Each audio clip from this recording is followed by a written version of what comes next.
Hello and welcome to episode 93 of Two Man Game with Damon and Dom. I'm Damon. That handsome fellow right there is Dom, and you are probably also handsome, the listener.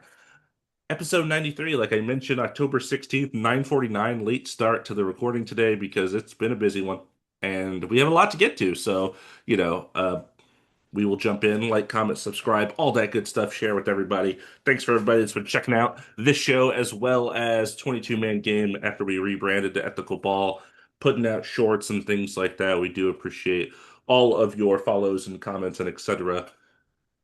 Whew. Dom, how are you doing?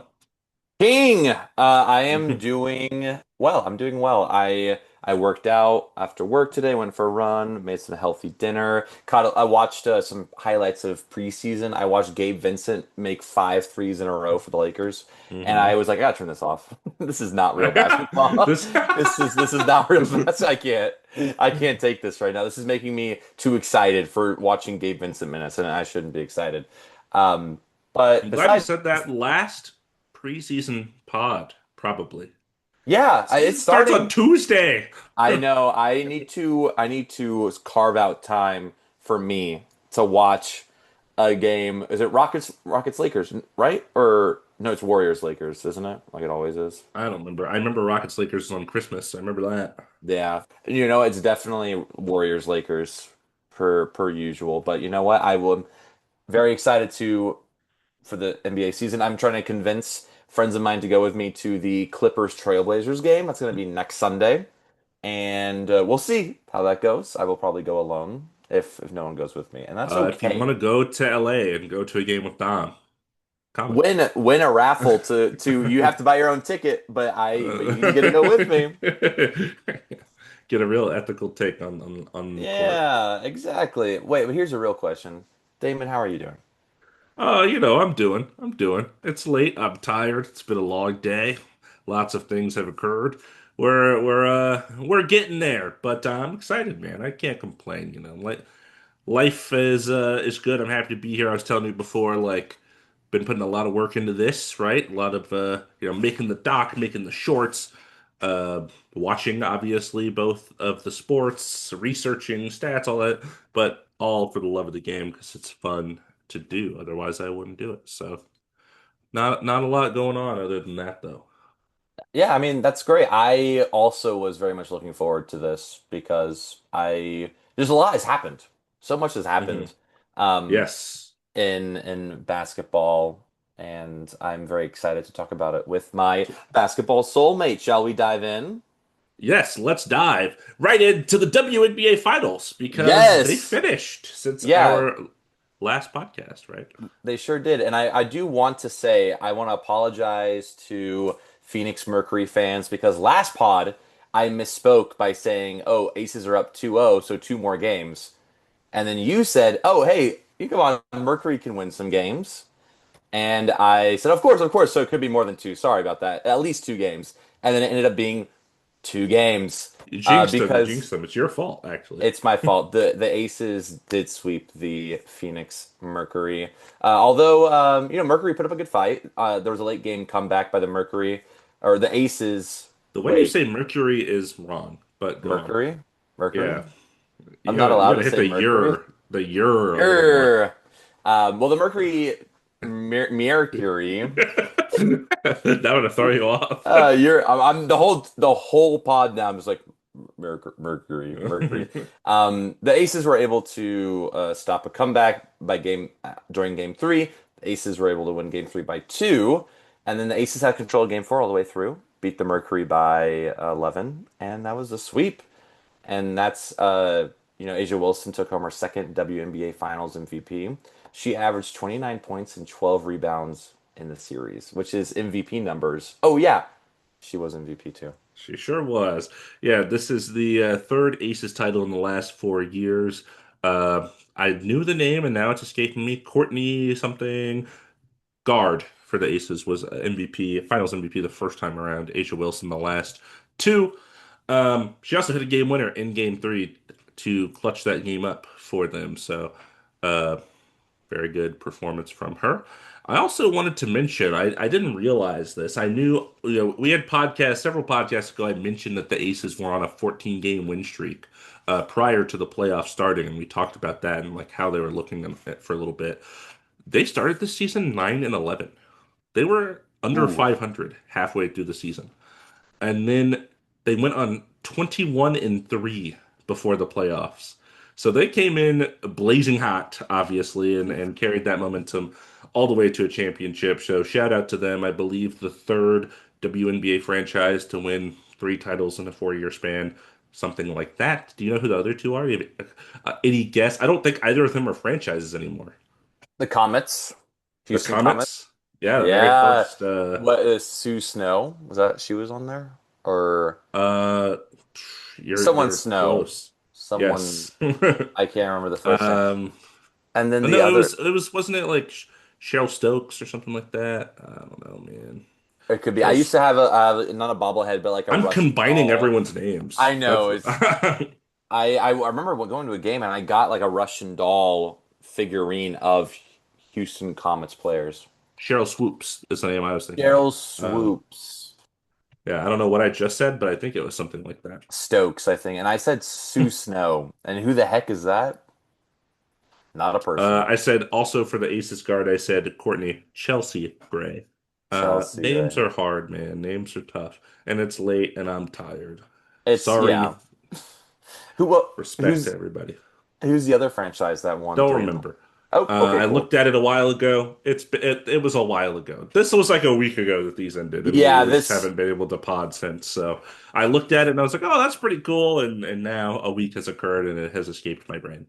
Yeah, well, all that to know that the Aces won the WNBA this year, and we talked about it last pod, but a lot of things seems like a lot of changes might be coming for the WNBA. At least the players want some changes. Seems like there could be a lockout of some sort, a player kind of strike. We'll keep everyone updated with that, but a good end to the WNBA season. It was very Yeah, a lot there happened. is a real chance that there's a WNBA lockout and the next Yeah, season does not start on schedule.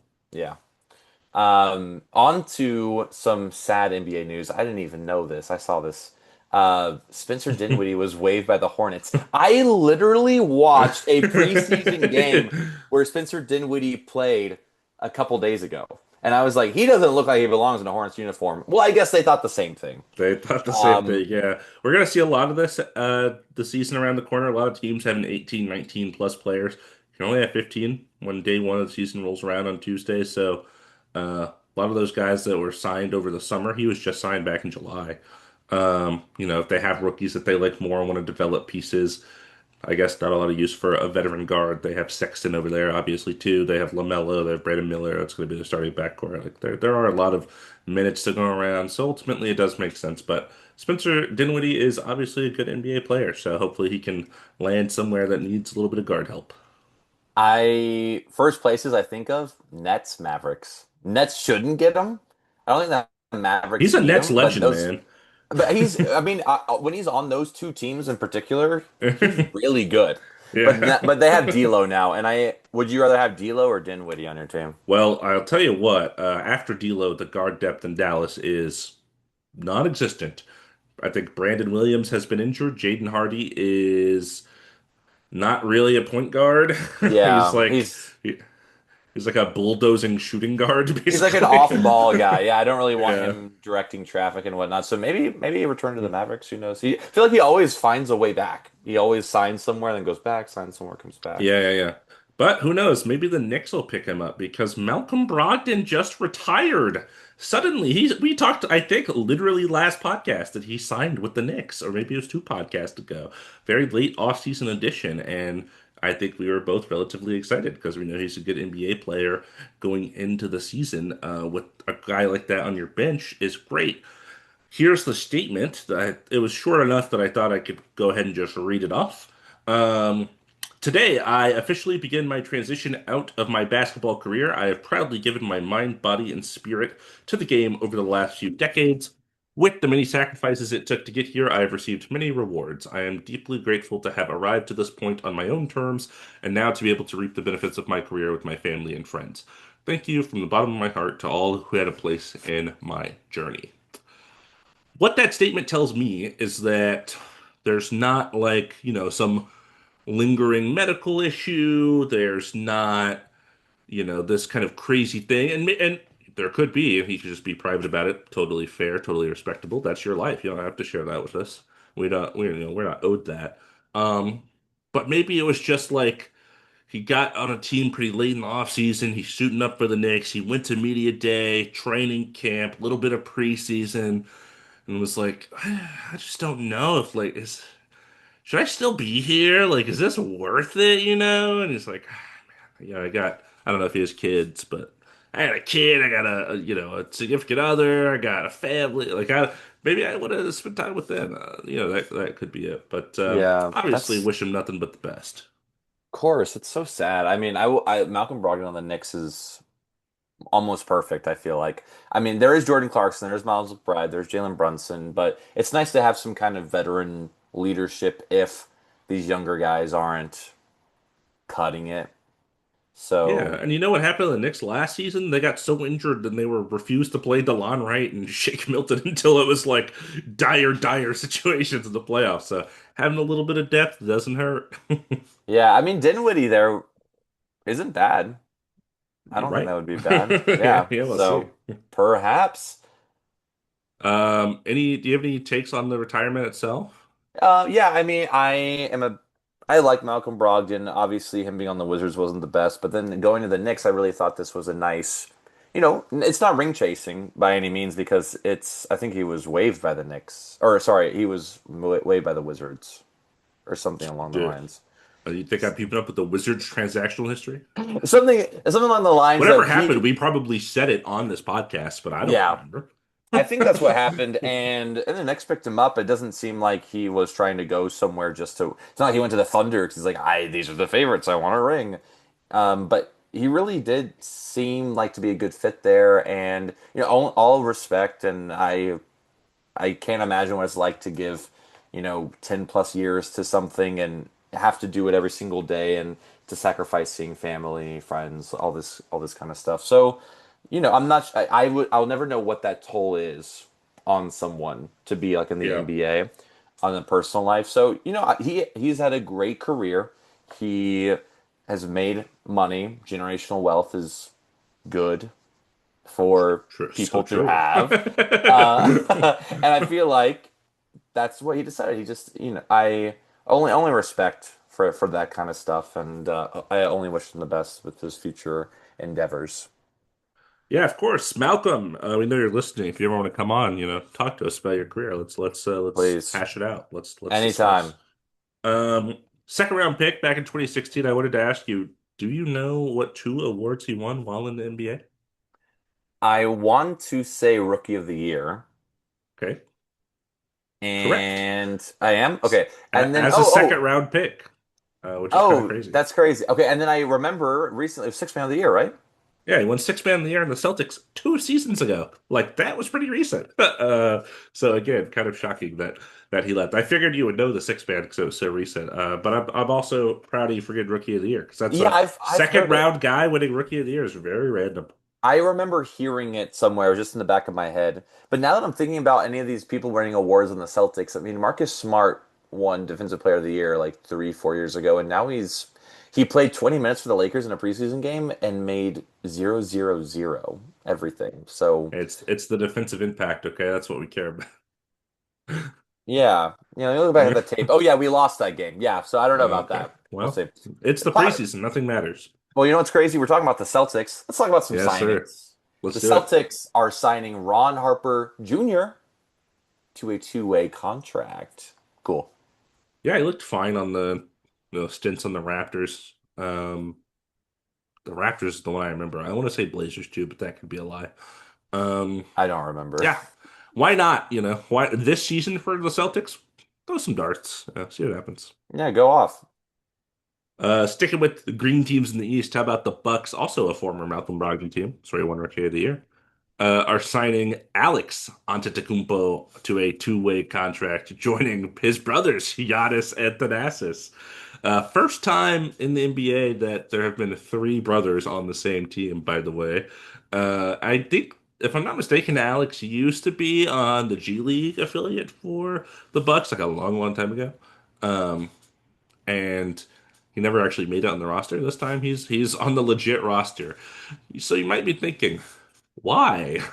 Why another Antetokounmpo brother? Well, it was reported by Shams Charania over at ESPN that there was some legitimate interest for Giannis to leave this offseason, and the Knicks seemed to be the team that he was eyeing the most. Obviously, the Knicks were like, yes, Giannis. We would like you on our team, in fact.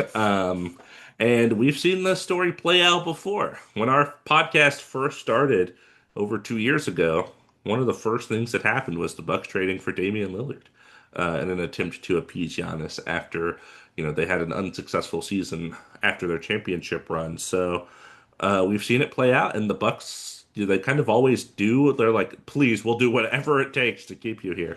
And I kind of like that because, he's obviously the franchise guy, and I don't really think of Giannis as like a diva per se, but he does seem to have some amount of personality and kind of wants and desires that he lets be known to the organization to kind of like, kind of pushing his power around a little bit to make sure some things get done. And that feels fairly normal for a small market team with a top five, top three player, Yeah. Uh, so I'm okay with it, but I've been talking for way too long. How do you feel about all this? It's interesting, that's for sure. But actually got confused with Alex Antetokounmpo and Kostas Antetokounmpo, Costas, yeah, who the was on the fourth on the former on the Laker. Lakers. Yeah, Yeah. NBA champion Kostas Antetokounmpo. Hmm. And I was like, I thought his name was different, and You said, wait, there's another one? I remembered. Oh, there's four. There's four total. I think it's cool. Three brothers on the same team is since it's unprecedented, it hasn't happened before. That's pretty cool. Making history is cool, and you want Giannis to be happy and be there. And I'm very curious what this Knicks package would have been, but I'm team Giannis on the Bucks Yes. for staying there. It's just like these bigger players like I'm Team Lifer. yeah, Team Lifer is awesome, especially that the Bucks are actively trying to keep him there and appease him is also something I agree with. Um, and maybe I wish it was more of a move that would help them now because they do need a lot of help around Giannis. But maybe just knowing that his brother's there will is good enough for now, and then they'll try to do something with the trade deadline. Who knows? But happy for them. I'm happy three brothers get to be on the same team. Imagine, Cool. so go back to the 2021 NBA Finals. Drew Holiday steals the ball from Booker and lobs it to Giannis, but it's like Thanasis and Alex doing it to each other. Awesome. It's Great moment. just like the courts back home in Greece. You're Okay, right. it'd be crazy. Uh, Keeping with the Bucks, the yeah. Bucks extended AJ Green on a 4-year, $45 million extension. AJ Green, known for shooting the three very well, he can defend at a relatively, um, he is not cognizant. He's what's the word? He's I know what you're trying to say. I know the Oh, exact it's word you're trying to escaping say. me. Yeah, it's He's competent on defense. There we there. go. Yes, yes, yes, Yes, yes. there That we go. is. He's competent on defense, can shoot the three very well. So I like this. It's maybe a bit more than I expected, but in the NBA now, this is like about $11 million a year for what he does. Sounds about right, like a good deal. Yeah, What do you think? one, I have Thursday Night Football pulled up on my other screen just so everybody knows. Fourth quarter, we're almost done. Former Cincinnati Bengals receiver when we were growing up named AJ Green. That guy was awesome. So shout out to Oh, to him. shout But this out. AJ Green is different. And I had a similar reaction. I saw 45 million and I was like, 45 million? What? And then I was like, oh yeah, we have really inflated the salary cap, huh? This is actually Hmm. like the mid-level basically. Like this is not a crazy contract. That's Yeah. right. I forgot times have changed. So I was like, yeah, that's fine. And then I was looking at some stuff about it. Do you know what AJ Green has, I don't know why I said grain like that. What AJ Green shot from three last season? I'm going to guess 37%. That's a respectable guess. It's a little above league average. He's a shooter. How about 43%? Um, the guy's a sniper. I was like, wow, he really can shoot. Okay. And What was when you how many attempts do we know? that's a good question. I'll look it up real quick. I will say that on catch and shoot threes, which of course, when you're AJ Green, it's not like you're, dribbling around a lot. You're just kind of standing there waiting for the ball. That number jumps to Yeah, like 45%. So he is an absolute sniper, and with Giannis and the paint being clogged up over there, that is exactly what you want to be able to kick the ball out to a guy like that. 5 attempts a game. that was going to be my guess. That's good. That's really good. Yeah. I doubted it was going to be like two or three. He's on there to shoot threes. He's got to shoot five. He'll shoot more this year, that's for sure. So yeah, that's I like that for the Bucks. He was a good rotation player for them last year. Yeah, they need players, and he is a player. So here's the thing that made me sad. And you know what? I saw this today. There's a bunch of news that came out today, so I'm kind of Yeah, glad we waited till Thursday to do this. But I like went through and put all the stuff today to update our outline, and I saw the Russell Westbrook thing, and I didn't put it on here. And I wasn't on purpose, but I went back and was like, "Oh, I forgot to put that, huh?" And you had already put it on here, so thank you for that. Maybe part of me was like, "Oh, I don't want this to be true, so I'm not going to talk about it." But the Sacramento Kings have signed Russell Westbrook to a 1-year, $3.6 million deal. This was rumored in the offseason that he wanted to go to the Kings. Of course, they signed Dennis Schroeder earlier this offseason as well. You put he was offered contracts to play overseas, and he declined them. Wanted to stay in the NBA, makes sense. He's a California guy. This team is not in LA, but it is in California. Lots of family over there for him. He's very like this. He's a very cultural person, so I do feel like going overseas would be kind of weird for him. yeah, And I mean, he is not like random player X that had 2, 3, 4 seasons in the league. This is obviously a Hall of Fame player, long career. I feel like when he's not in the NBA anymore, he's probably just done. Right? yeah. Like it's probably just I'm calling. He's not going to go anywhere else. You know what this made me realize? I guess I kind of already knew. Hmm. This is my favorite player of all time. Really? Yeah, I was thinking. I think for a long time it's been between him and Tracy McGrady, and maybe a couple other names that we've talked about on this podcast. And like the amount of negative emotions I received when I read that he signed to the Kings, which we'll talk about later when we do our record predictions, as you saw in the title of this episode. Um, it was overwhelming. I was like, oh man, I was so sad. And it's sad to see. Sad to Oh see. man, I So didn't realize you felt that negatively about it. I know you're the one that texted it, and then I made sure to put it on the outline. But yeah, it's not. Yeah. So okay, what's your evaluation of this?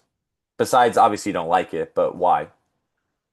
I don't like it because I don't like this team. It's a bunch of relatively veteran players that I would describe as, high floor, low ceiling. Yeah. Like they're competent, they're going to go out there, they're going to get the job done, but this is no one's pick for a championship organization. So Yeah. that's why I just and like with Dennis Schroeder having such a good Eurobasket, Keon Ellis is of course there. I like Keon Ellis, great two-way player. Not great player, but his two-way ability is great as an asset. I mean, Malik Monk, obviously not a point guard, but a small guard, and he is rumored to get traded right now. We'll see. It's a lot of guys to play on that court. So, I know he wants to roll. I know he wants to be important. I know he has his flaws, and I know that when he's on the court, he is not necessarily a system guy. He is going to play basketball his way. And I think it's hard when you don't get a ton of run because I think the other guys have to kind of get used to it. I feel like he's very momentum oriented too. Like the flow of the game kind of impacts the way he performs. Um, Kind of like players have described in the past. Let's say Landry Shamet is for some reason the first player that came to mind. If you sit on the bench a lot, but you're expected to be knockdown shooter, it's really hard to come in 18 minutes into the game and just immediately start popping off because you're not Yeah. playing. You're not warmed So like, up. Yeah. right, similar idea here, if that makes sense. But what about you? What do you think about this? Yeah, it's unfortunate because I really wanted him to go on to a contender. It still doesn't have a ring, and I really liked him on the Nuggets. I don't really know why that didn't work out. If they didn't couldn't find the room for him or something along those lines. I That's a bit what it comes down to. I have to like the Kings because of Sabonis, but everything else about it, I'm not I'm not really very excited about. I'm gonna have to go to games this year because of Sabonis. I do like Dennis Schroeder, way overpaid. I like a lot of their players. Yeah, exactly. But it's just them together. That's what it is. Yes. Yes. That's what's gonna that is what's going to hurt is Yeah. watching DeMar DeRozan, who like, wrote like a really great book about. I read like last year. I wasn't really a big fan of his, but I love the book. I love what he had to Love say me some about it. DeRozan, yeah. Yeah, and obviously Sabonis because I love the way he plays basketball, and Lithuanian Dennis Schroeder, like defensive, just like Modern slavery, come on now. tenacious. God, dude. And then Russell Westbrook, one of the greats. And I'm like, I'm Yeah. gonna have to watch all of these guys on a team. Who's I'm gonna gonna have to shoot the watch all of them ball? fail. That's the Yeah, issue. that's Yeah, the oh worst man, part. the Yeah, shooting is that's oh man, this team shooting is and what doesn't help. I'm gonna jump into this, but go, because go, it go. also doesn't help Yes. that Keegan Murray, who is their 3-point shooter, he Yeah, wasn't that he great sure last year. It's is. been going down. It's been going down, but that's what he's being paid for. Well, he's going to be out for the start of the season due to a torn UCL in his left thumb. Ow! It's going to sideline him for 4 to 6 weeks, so he's missing first 15 games. Yeah. And less than a week after this happened, it was announced that he and the Kings have agreed to a 5-year, $140 million extension. Crazy. A lot of money. That's a lot of money. Yeah, And that one I was like, that's a lot of money, and I didn't come back on it. I was like, that's a lot. That's actually still a lot of money, now that I think about yeah, that's like it. 25 million about also it's for so long. 5 years is a very long time to be locked down into that kind of amount of money on a contract. What if he comes back and his 3-point shooting just keeps going down, down, down, and then he's not playable and you're still paying him like 25 million a year. It's I Yeah. hope obviously I hope this is a bounce back year for him after he is able to heal up and everything and play well. But it's just it's that value. It should have been 3 years, something else, not five. It is no secret that we are Keegan Murray fans on this podcast. We famously posted a short in which we did the Keegan Murray chant after going through our tier list. Come on now. But he came into the league relatively old, I think 22, 23, had a very strong rookie season, established himself as a solid 3-and-D player, but the 2 years after that haven't been great. He hasn't been bad by any means, but I think when you come in with that really hot start, the expectations go up, so your play needs to go up, and his play hasn't gone up. And he's already, what, 25 maybe, 24, and you're running out of time to develop, and you just got injured. So, this is an investment on a guy that may not pay off in the long run as a cool 25. Okay, thank you for fact checking that. Um, yeah, we both like Keegan Murray. He's a good player. I mean, granted, now that they say that, who else are they going to invest in over there? Not a ton of options. So I guess there's that with all of the elder statesmen on their roster. So it makes sense. But yeah, obviously hope that he comes back from this injury and looks the same. Thumb injury for a shooter is tough. Yeah, absolutely. Not ideal. And 4 to 6 weeks. Hopefully, someone will hold it down over there while he's gone. I mean, not very optimistic about that King season, anyways. But we'll get into that more We'll later get into too. that later. I had a stat here. He is one of 3 players to have 500 total threes made, 150 blocks, and 150 steals over the course of the last 3 NBA seasons.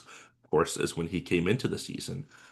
Do you have a clue who the other two players would be? They are I ha players obviously, with okay. the big numbers like this. I have one definite guess, and that's going to be Anthony Edwards. Ding, ding, ding. Anthony Edwards, Nice. correct. I saw all the stat and I was like, I have to do it. It's Anthony Edwards. He loves Anthony Edwards. Come on. Yeah. Um, The Led the league other in threes one. last season, so it makes a That lot of was why. And sense. then I know he's been locking in on defense. I was like, I'm sure he's gotten some of this over there. Okay. Um, and the Tell me, other one. tell me what kind of hints you want. I can get you there. Team is gonna be too obvious, I'm assuming, right? Team is going to be too obvious, I think. Okay. Let me start with elite role player. Elite role player. Elite role player. Elite Derek White. Derek White. Yep. Bing. Nice Nice. grab. Nice I pull. was thinking Shea, but Shea getting 150 blocks doesn't Shea was a seem. name that I also thought of when I read the stat. I was like, this seems like a Shea stat. Yeah, He but led the Derek league in White. steals a couple years ago. He's also not that big a three shooter, though. Yeah, that and also the blocks. I didn't think that would have been him. So hey, I got it. I will say just to nip this in the butt. I saw a post I think by the Kings. It said after Westbrook was signed, it said who's stopping this team? The Kings top seven, and it has like the top seven players we've all mentioned. The Kings posted this? I I Oh, brother. and all the comments. So it says who's stopping this team? The top comments are the 3-point line. And then one is literally the Clippers bench. So it made me chuckle. Oh, man. Made me chuckle. I That's wanted to share it that's brutal. with you. You deserve it. That's good. Anyways, going on to more injury stuff. Jaden Ivey. Yeah. He's going to be out for the start of the season due to a surgery to relieve right knee discomfort. He's going to be reevaluated in 4 weeks. Better now than later. Scary. Just get, Scary. yeah, especially because he's out all last season too. Right. Right. Of Hopefully it's nothing too serious, and we want to see him on the court sooner course. than later. I mean, especially Pistons fans, I'm sure do as well, since they did really well last year without him. I think this is a season he needs to prove himself. And you're out for 4 weeks, you're out for the first month. So it's a month of games that you're not able to show this franchise I can be one of your guys. So Yeah. curious to hopefully, he comes back sooner than that and is healthy and ready to play. But you We are know, basically Pistons fans by association on this podcast, so it's what's crazy is that I feel like a part of me is a fan of parts of every NBA team, yeah, for sure. except for, I can find something I like about every team. Except for Which Boston even and that I maybe the like Clippers. Jalen Brown. We made him S tier. Come on. We actually made him the top of best year, and when I I published that know, short, and I was like, "That's kind of wild." I was I like, "Oh my stand. god, we're crazy." I had fun with that. I stand by it. But again, I like him. I like Derek White, but Yeah, whatever. Everything else, whatever. Anywho, so yeah, Jaden Ivey get well soon. for sure. How about you take the next one? Huh? This seems Okay, I'll take this important to one you, and the next one just because it's and the all next wrapped one. up. Yeah. So LeBron James is going to be out for the start of the season. Yeah. Yay! Due to sciatica on his right side, that will sideline him for several weeks. Cool. Do you know what Um, sciatica is? Sciatica, I get it confused with what's the thing you get after you have chicken pox? Oh, Uh, no idea what you're. it's something I that have starts with no an clue. S as well. Tell me what sciatica is. Okay, here's what sciatica is according to the Google Dictionary definition: pain affecting the back, hip, and outer side of the leg caused by compression of a spinal nerve Mm, root in the lower back, um, often due to a degenerating disc. You know what's funny is that I have funny. something similar to this. It's not exactly sciatica, but I do have a pinched sciatic nerve in my right glute. So it's basically just constantly in pain, and I kind of have gotten used to it. This sounds a little more serious than that. And I thought, so this is what happens when you play a professional sport that requires tons of physical activity when you're 40 years old. I see. Yeah, Uh, I hope it's he's okay. And I hope this doesn't end up actually being his last season because he's not able to play. Because I've always oh, been that of would be the tragic. yeah, I'm of the opinion I think he's gonna play this year, and then he'll announce next year is his last year. But since we're talking about it, Uh, um, well, just about the LeBron. I hope he comes back soon. I just want him to feel better. I think the Lakers will be able to stay afloat without him. You know, it What won't if be he's just easy. mad? It's like, I'm mad. I got sciatica. He's Sorry. so mad I got sciatica. Yeah. Well, since we're talking about LeBron and retirement, LeBron teased a second decision, and we talked about this last time, kind of thinking what it could be. I heard, Yep. and well, it turned out to be an advertisement, a Hennessy whiskey advertisement. And I want to shout out Saul because he's the one who told me that there are rumors that it could be just an ad, like a Prime ad.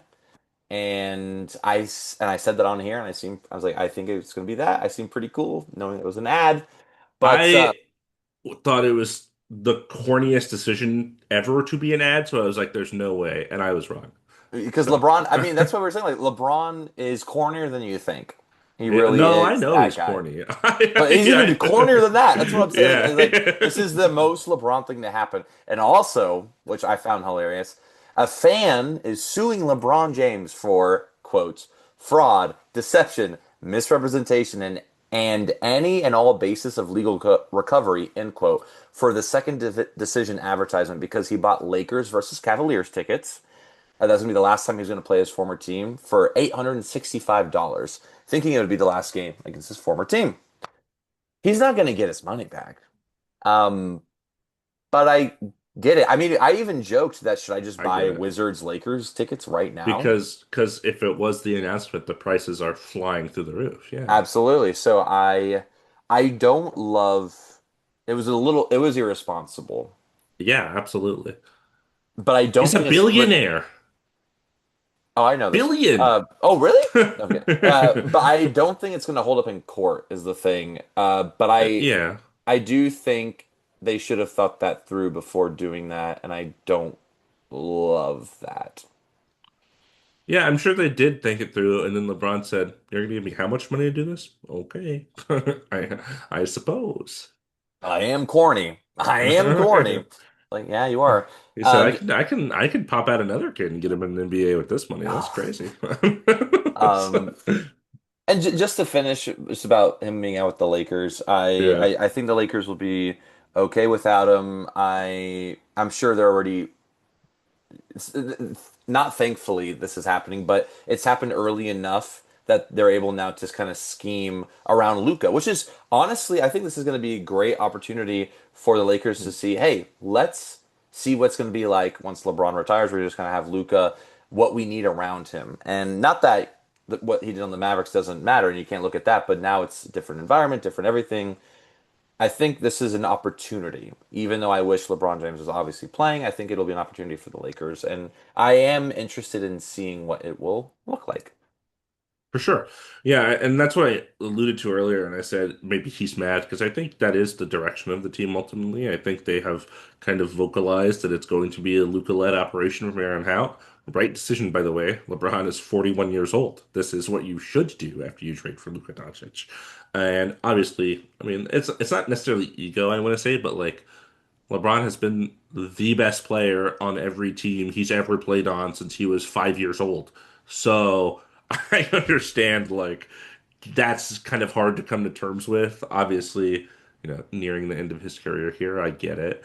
And, maybe it's also like he tried to do this with Anthony Davis and it never really happened. And now it's happening against his kind of choice. Like, this is not what he chose. It's not the narrative he wanted to go with. Um, but ultimately, I also think that a Luca-led operation is going to be your best bet for another ring. So might as well get along with the program. Hey, Magic Johnson Part Two, Luca Magic, welcome to LA. There you That's go. There I you go. am. I mean, we already talked about. I'm very excited for this, but Yeah, get well soon, LeBron.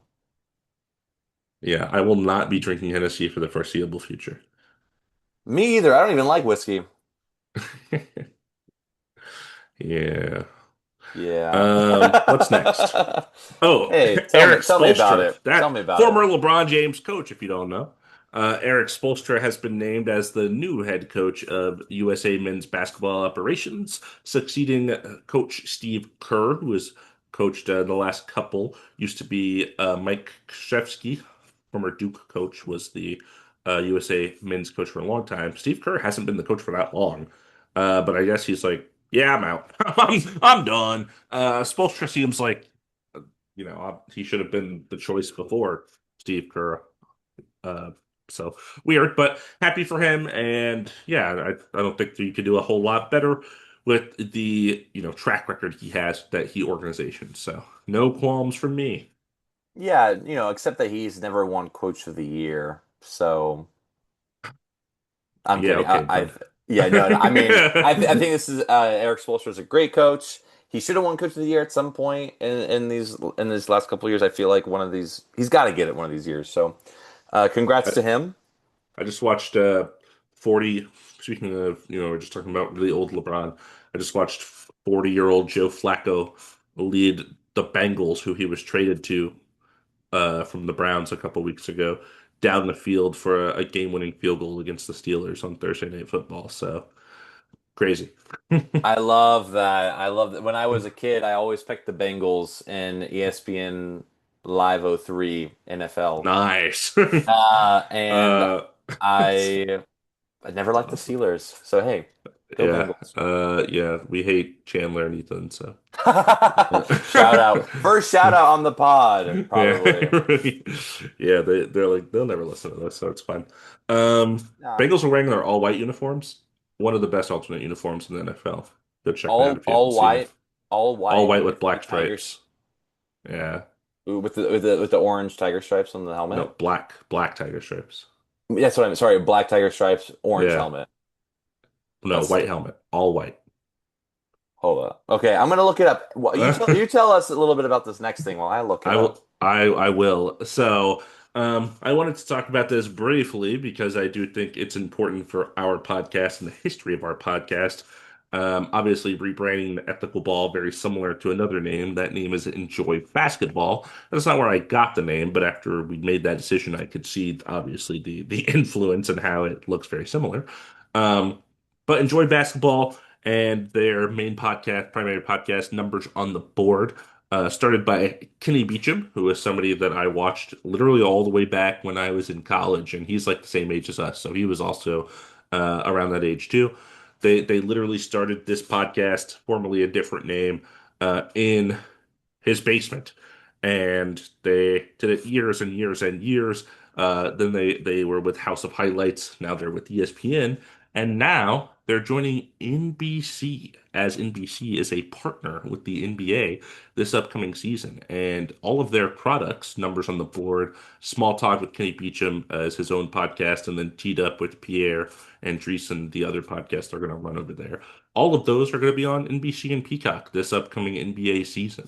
And that's a weird. It's a weird to see. I'm happy, obviously. I don't mean weird in a bad way.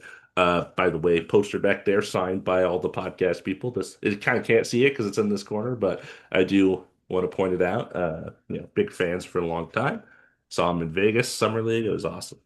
Um, but weird, I mean, because it is a obviously a creator-led thing. This is not something, at least that I can remember, really ever seeing. Like maybe the most similar thing is like Pat McAfee as the Pat McAfee show. That's like now on ESPN and like kind of a big deal. And it started as his own thing, but he was also an NFL kicker. Like people knew who Pat McAfee was. These are just me and you, basically random guys that started a product and it became very successful. And now here they are with a television program. So I guess the difference is it's not ESPN signing Stephen A. Smith. It's, hey, we already have our show and we're coming to you and now it's on your platform. And that's awesome. Honestly, it's very cool. And it feels like a cool step for sports media and stuff like that. Because I do think kind of the old age of ESPN and other sports programs just kind of running their own stuff with their own people kind of gets a little malaise and like a little repetitive. And it's like hot takes, blah, blah, blah. And this is different. And I don't know how much I'll watch. I was looking at the schedule. It's like I think their slot is like noon to 1. I will be at work, so I do not think I will be seeing a ton of it. But I mean, obviously, I can listen afterwards, and it's exciting. And I think that that's ever going to happen for us? Absolutely not. As a very lucky thing to get that call from a big company like that. And I'm not saying they're lucky because they put out a great product, they have a great show. Um, but luck is involved in terms of the blowing up and success of any product, really. And happy for them. They don't care about that. They're not listening to this, but I just wanted to bring it up as a one of our podcast inspirations to start this over 2 years ago. No, of course. I mean, this is amazing, and I love. I think you brought up a great point that what I think other networks are going to start to realize too is that everyone is moving away from traditional media of listening to everyone, these experts, quote unquote experts that are being hired, and going to find their own ways of understanding what's happening in the league. That's why I think podcasts are so important and have just blown up the last few years because it is people like us, just regular people who love the game talking about the game and what we think about it. And that is what drew me to it in the first place when I got back into basketball is because I wanted to know what people like me were thinking. So it's very cool and it's forward thinking. This is the future. I'm a little curious, how are they just going to basically film their podcast and then have it like what they do on YouTube and then put it on NBC and stream it? I don't understand what the podcast network. I don't know exactly what it means. Like, are they going to be on NBC Yeah. at noon? It's tough. I'm not sure either because this was just announced, like very fresh. Hmm. So I don't know if all the details have been released. I just saw the schedule this morning. It looked like they're still going to do their three podcasts that they do, the two solo ones and numbers on the board. I don't know if those will look different. I don't know if they will become different products as they are a part of NBC, if they go to a new studio, if they go to, what have you, if the run of it changes. I did see on the schedule they now have, because it's a oh, pardon me, it's two shows a week like they do. It's the two solo podcasts a week. That's 4 days. And then I believe two of the other days are extended editions of the other episodes. I don't know what that means. It just said episode extended. And I'm like, bonus content, I guess. I think maybe I know you and I kind of watch the Enjoy Basketball YouTube channel, some of the trivia stuff they do, maybe stuff like that gets trickled in on it too. I guess just another way for them to kind of get their product out there. But I don't know how much it changes the actual kind of content that they produce. They are still, of course, with ESPN, and I believe it's Omaha Productions, Peyton Yeah. Manning, the company. So, I don't know how all those, pairings work with all those companies, but nonetheless, more people will watch. So, Yeah. Congrats to them. That's really exciting stuff, and I'm sure it's dream come true for a lot of these guys. So I will be supporting and watching when I can, for sure. And I hope anyone who listens to this also checks them out too, because I'm sure they might have already heard about them, and they don't need to yeah, hear from us. right. But just happy for them, and great guys when we met them. So excited for them and to see what it looks like. Yes. I'm also excited to show The Ringers, another company that I like a lot. I'm not sure how familiar you are with their game. Um, Basketball 100. They do a top 100 players. ESPN also does this. I think The Ringers is cooler because they have a lot of like cool little graphics and write-ups. I can't say I'm a huge fan of every Ringer product. There are some shows I definitely don't tune into because it is a network of shows.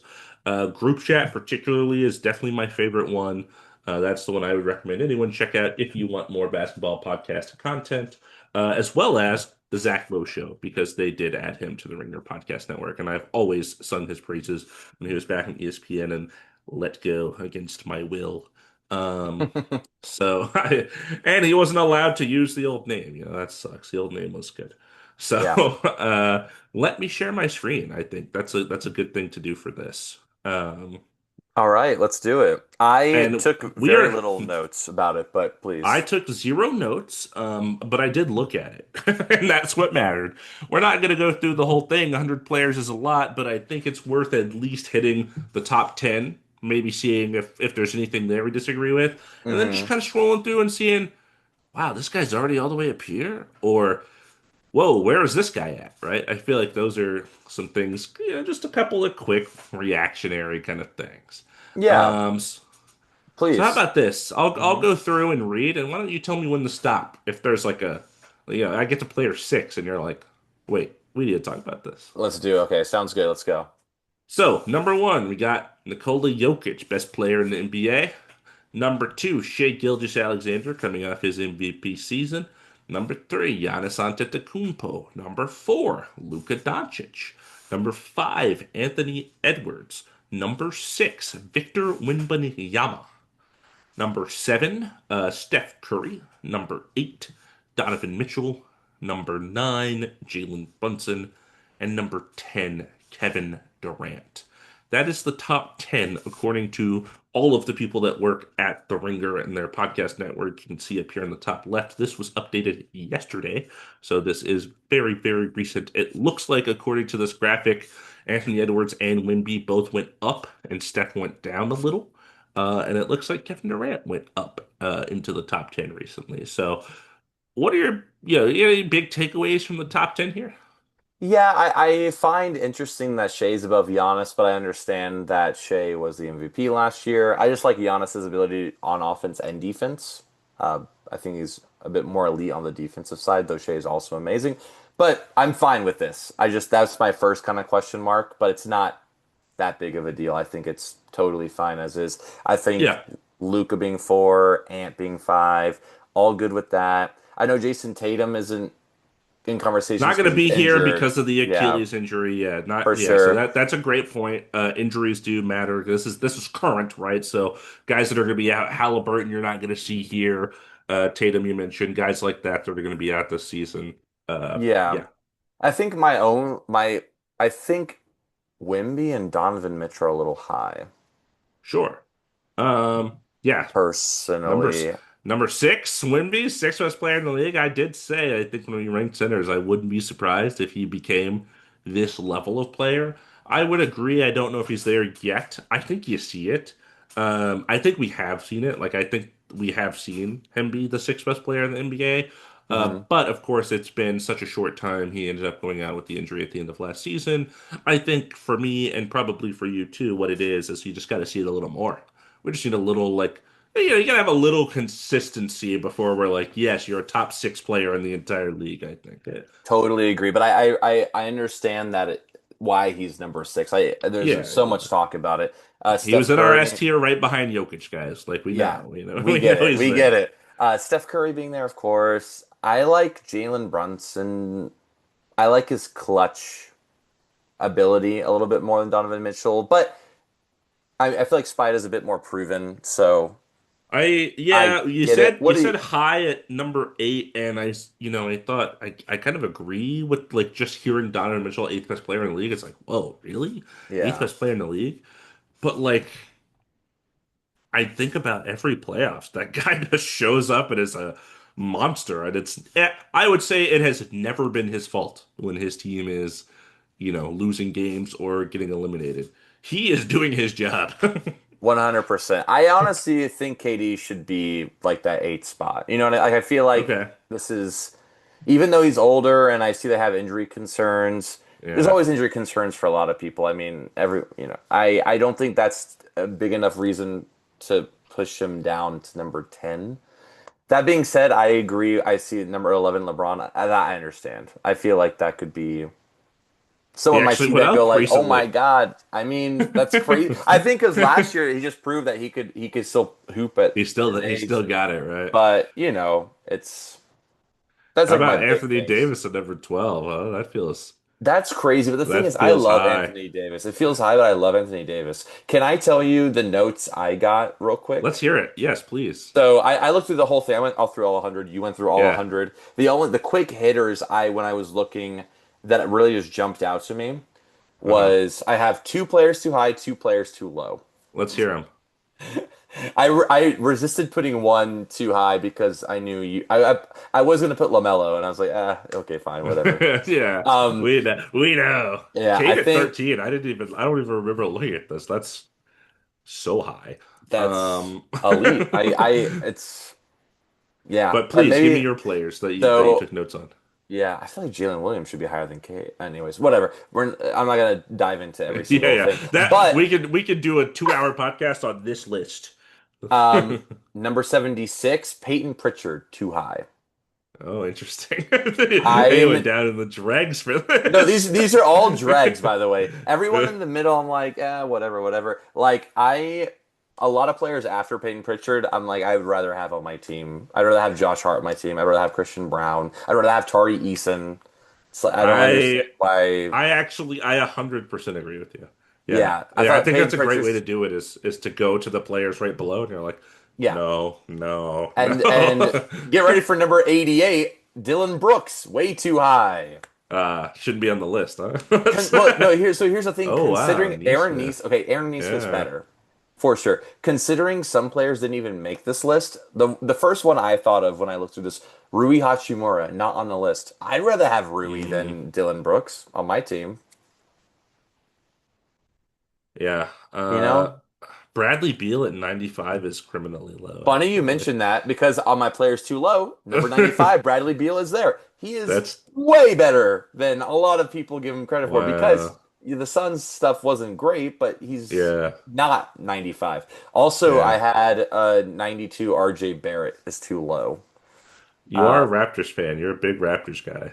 yeah, but I just feel like he does more than Asar, This whole Jabari. area, Herb, Asar, RJ, Aaron Neesmith, I'm like, It's really? Are so they Yaka Pirtle, Dylan Brooks above them? Brandon Miller already above him? I like Brandon Miller. He was injured like all last season. Tumani Brown Yeah, was already that's better what than this thing. That's what Yeah. I was doing. I was like, no way are they that comparatively. But these the thing about these lists is just to get people talking. I don't think Hmm. anyone would die on this hill that they put them in, you know. I think anyone could be convinced one way or another, but How it about is this an three-player interesting list. stretch? 71, Paul George, 72, Zach LaVine, 73, DeMar DeRozan. Zach Levine's also pretty low. I feel like he Doesn't should this be. feels low for all three? I know Paul George last season was an abject disaster, but this feels low for these guys. Oh, also, I was gonna put Lou Dort. Lou Dort, I feel like he's above Norman Powell. Norman Powell's pretty high comparatively to a lot of these Yeah, people. Porzingis is better than Zach LaVine. Yeah, I can't get behind that, guys. Like Yeah, it's not great. that's just I'm very pessimistic on the Kings, but worse than Zach LaVine is a little crazy to me. Um, Cooper Flag, 61. How do you feel about the rookie already being 61 prior to one NBA regular season game? Of course, I don't like putting Yeah, any rookie who hasn't played any NBA minutes so high. Like yeah. They how probably just shouldn't be on here. probably. Um, that being said, I don't know. I haven't read, I've listened to them talk about this list. I haven't read the list specifically. I don't know how much of this is right now, is last season, is projecting for this season. Yeah, It I feel feels like like it it's right has to now. be right now, right? Because if Yeah, you have these guys on here in this exact order, Cooper Flag at 61, you think walking into the NBA regular season next Tuesday, he's the 61st best player. yeah. Um, that's interesting. Yeah. Yeah, I don't know, man. There's a lot on this list. Like I said, we could talk for ages about it. I'm sure as I'm scrolling and reading names and refreshing my memory, I'm like, okay. So yeah, LaMelo and Zion at 45 and 46 is a diabolical duo. Um, of like uncertainty. I do remember when I was going through, but here's the two players that popped to me. Desmond Bane at 44. And my favorite player in the league, Amin Thompson at 35. I don't think Amin Thompson's a better player than Desmond Bane already. And I love Amin Thompson. Yeah. Well, I thought also John Morant's really high. 34 is like This guy used to be like a top 10 player. He was like, for like a split second, he was like elite. 100. Um, I totally agree, but hey, we're talking about right now. It's like, yeah, yeah, yeah. anyways, Yeah. Yeah, this is a crazy crazy list. list. I say anyone take a look at it, form your own opinion. What do you think? Let us Oh, know. of course, for sure. Yeah, it's kind of crazy. I can't even imagine trying to put that kind of stuff together. It's Absolutely yeah, not. That sounds very difficult. it would be I'm impossible. good. So before we get to our main segment, I did want to do something real quick. Yeah, I please. Last year I did this as well. So we tiered all the starting lineups of every team. We did point guard, shooting guard, small forward, power forward, centers. And last year I did the same thing where I basically each tier got a number and added up to see who we think is the best starting Mm, lineup and who's the worst starting ah. lineup. So I want You you. asked me to email you the tiers, and I was like, I guess you just Oh, want to that's keep them, you don't remember? sure. Oh, funny, funny. Dude, a year ago, you think I remember anything? I don't remember what happened earlier today. That was as soon as we finished. I thought all I want to do now is try to figure out who we thought was the best starting lineup, and do all the math and everything. So I had a lot of fun doing this, and I will keep doing it Thank goodness. because there's some things that you wouldn't really expect. So I want you to guess first. Who do you think our top three starting lineups are in Okay, order? so yeah, I haven't done zero prep, by the way, so this is all coming off the dome. I saw you put it on here, but I was like, okay, I'm excited to see what that is. I don't want to try to Hmm. game the system per se. So how I would think about this is think about probably teams that we're going to put pretty high up, standings wise. So I'm going to say the Thunder are probably sitting at number one. Correct. Thunder are number one with 26 points. Yeah. So did you say how many points each tier was worth already? Did I miss that? So no, no, no, you're good. So S tier is six, A is five, B is four, and so forth. There are some zeros if there was a failure or you were in your own tier and you're a bad person. So six times five, so 30. 30 is the most you can Is get. is the perfect team. Got it. Right. Okay. So Thunder are at 26. The next team at number two is 24 points. Okay. Do you happen to have the letter breakdown for the Thunder, like for the five players? What do you mean letter breakdown? Like is it like SAAB?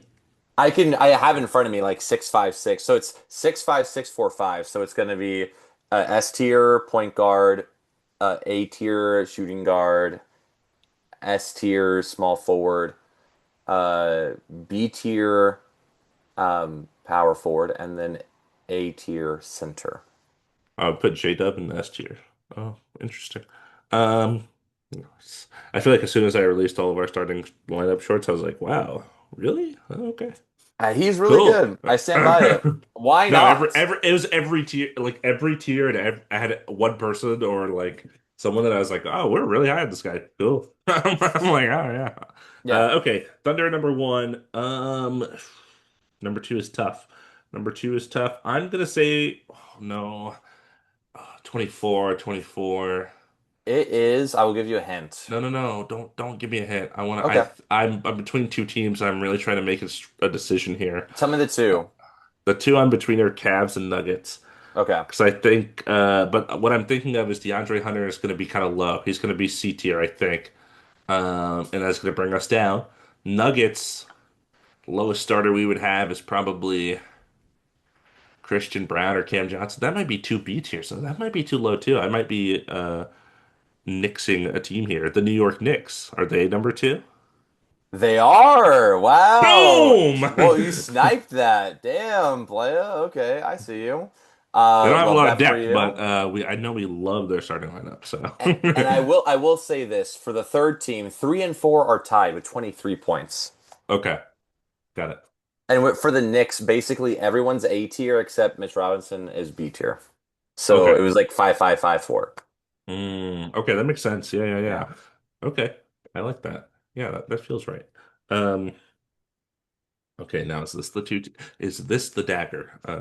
Is something I said that on the other You podcast, I did say think. that. I was gonna say you said yeah. It's in my head constantly. It lives rent free. Trying to think. Kevin Okay, Harlan's in my head at all times telling yeah. me. So the West is the Thunder we mentioned, and then it is going to be the Nuggets. The Rockets, I think, take a ding because of the Fred injury. I think we only had Tari Eason as like a C tier player when we put him in the shooting guard position, and I don't think we were that high on the rest of the team. So that one's tough. East, I think it really is just Knicks and Cavs are the only two teams I can think of. The Magic, Hawks, Pistons all come to mind, but I don't think any of them have constant top tier talent. We did put Paolo in the S tier. So maybe that brings the Magic up. We're high on Bane, we're high on Wagner, but we're not that high on Suggs and Wendell Carter. I'm talking my thoughts out, so it's not just dead air as I I'm was sitting like, here thinking just, through it. just say I'll two go. teams. I'll say Cavs and Nuggets. Those are my guesses. Cavaliers and Nuggets is a great guess. They are actually tied for fourth. Rats. The two teams tied for third are the Lakers and Clippers. Oh wow. Okay, the Lakers do Yeah. have two S tier players. That makes sense. That is I was that my hint was gonna be the two Lakers and Clippers are very top heavy. Yeah. Because Lakers we got Luca and we got LeBron at S tier, and then we have Reeves as an A tier, and then it is 3-3. So that's like two C tiers, like Yeah. Rui and who's our starting to Jackson Hayes. Dominating. Oh my God, I forgot about DeAndre Ayton. Lord have mercy. And then Clippers is like we got an A tier point guard. I'm assuming that's James Harden. We James got a Harden, B yeah. tier shooting guard. Beal. That Beal. S tier Kawhi Leonard. We put Kawhi up And there. then we have a C tier power forward, who is John Collins, Yep. right? And then Yep. Ivica Zubac is an A. So Yeah. yeah, and then I Nuggets would and have never Cavaliers. guessed. I would have never guessed the Clippers, by the way. Yeah, Lakers, I could have got there. I would have never guessed the Clippers. I know. It was really interesting to put us all together. So in order, basically, there's some teams tied. Oh, I also forgot to mention Nuggets, Cavaliers, and Magic are all tied for Okay. like best starting lineup. And then after that are the Rockets, the 76ers, and then the Timberwolves. Those are our top 10 starting lineups. Hmm. Okay. Who do you think is the worst starting lineup in the league? It has to be the Jazz. You are so close. They are second Okay. worst. Okay. It's the Hornets because we put Miles Bridges in his own tier. Boom. You're Yeah. correct. It is the Hornets. So the zero. There was Yeah. one other team with a zero, and they were the Bucks, and they're Yeah. 25th out of 30 Yeah. They because they they are they got very, Giannis. they got Giannis, so they were not going to be that low.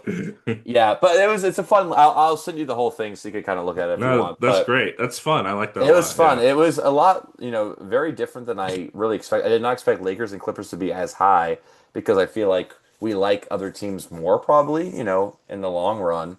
But Hmm. starting lineups wise, it is Hmm. very interesting to like. I should look at what I did last year and compare it to see how like everything ended up. Hmm. Kind of fun.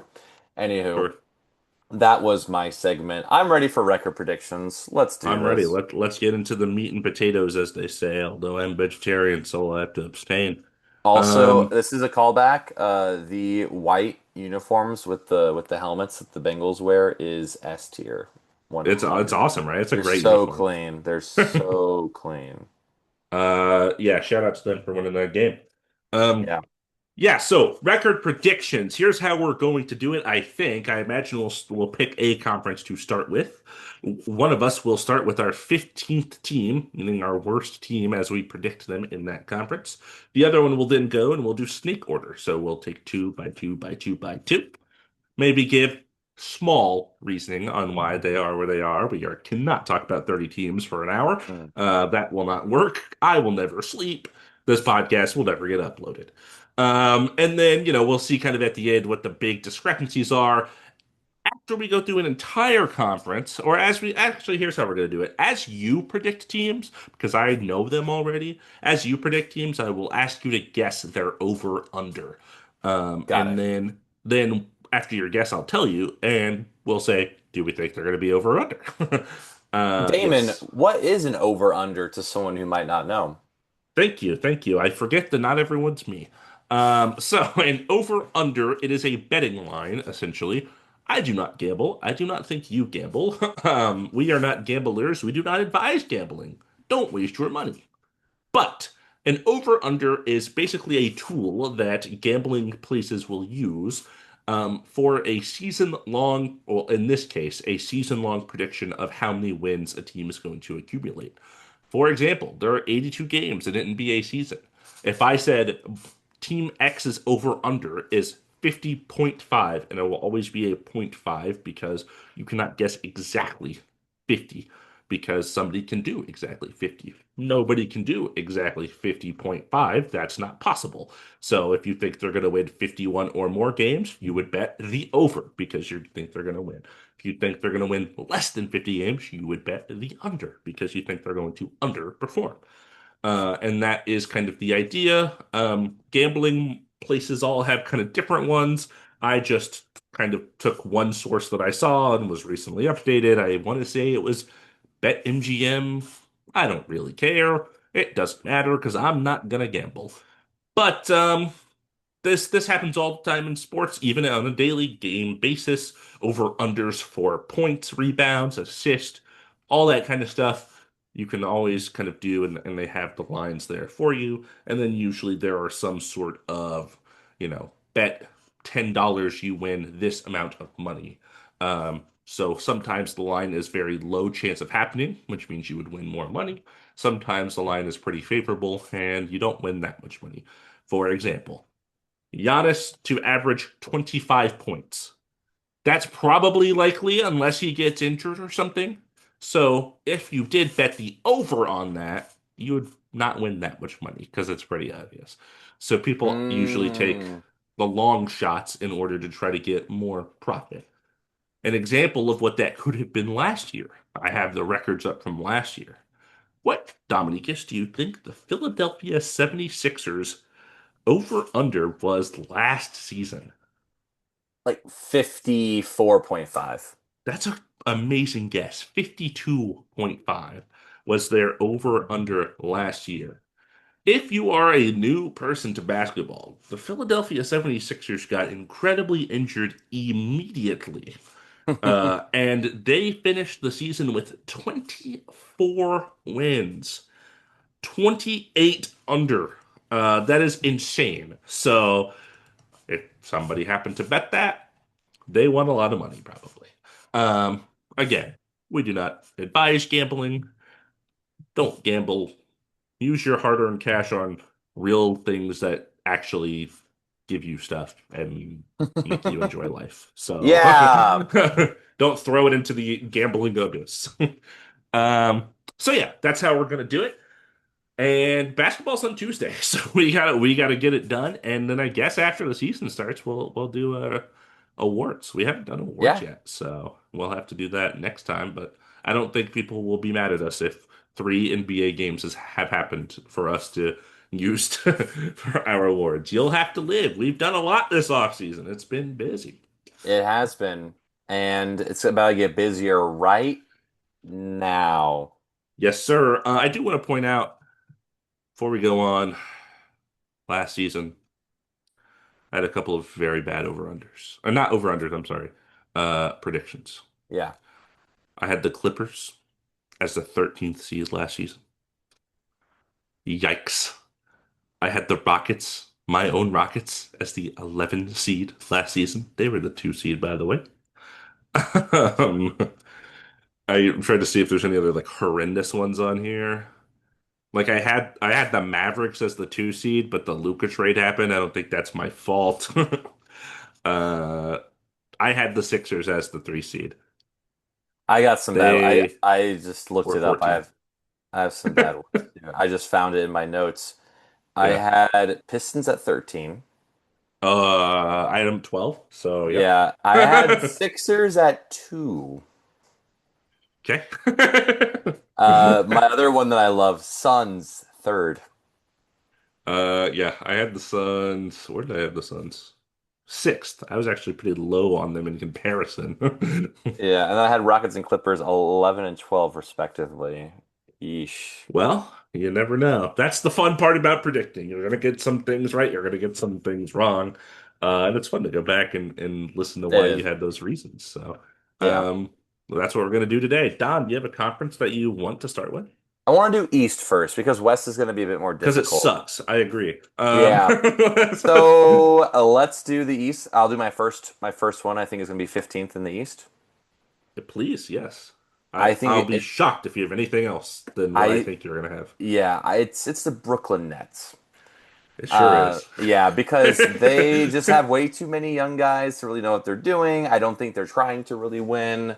anything too crazy. They have Michael Porter Jr. and Cam Thomas and Claxton, like the only really true tried and true like Competent. NBA players. I was gonna say competent, but I don't want to like I feel like rookies can be competent, but like these guys actually have played minutes and like They've actually played. Yeah. Michael Porter Jr. has an NBA championship too, Yeah, so it's like, right. but everyone else around them there at the Nets, they are very new to this. They are going to be learning, and I don't hate it for them. I just think they're going to be the worst team in the East this year.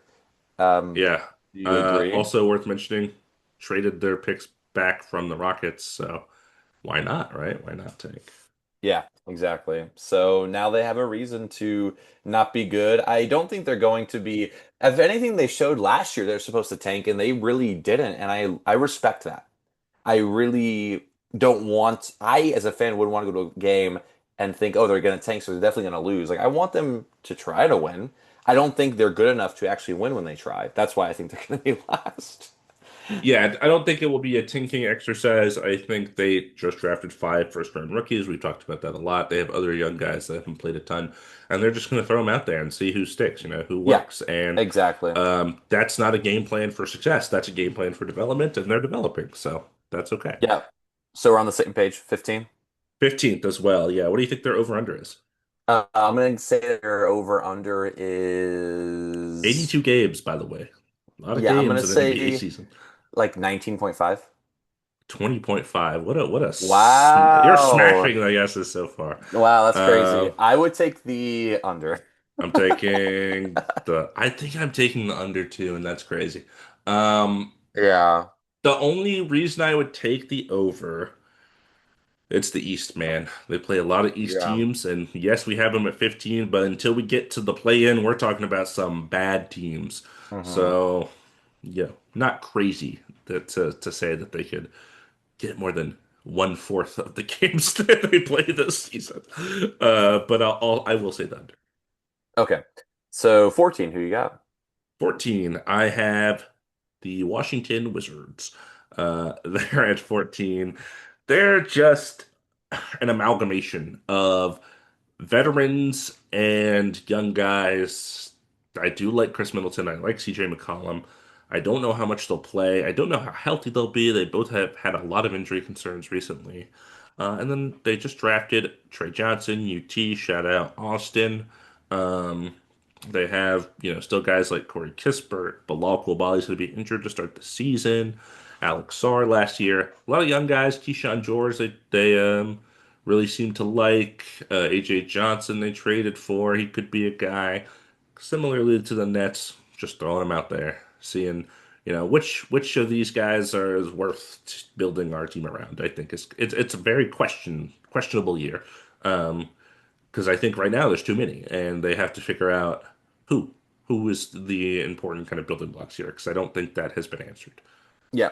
I totally agree. And with, Chris Middleton there, CJ McCollum, in addition to Corey Kispert and these older players, I really don't think they should all end the season on the Wizards, but who knows what's going to happen exactly. Here's the hope.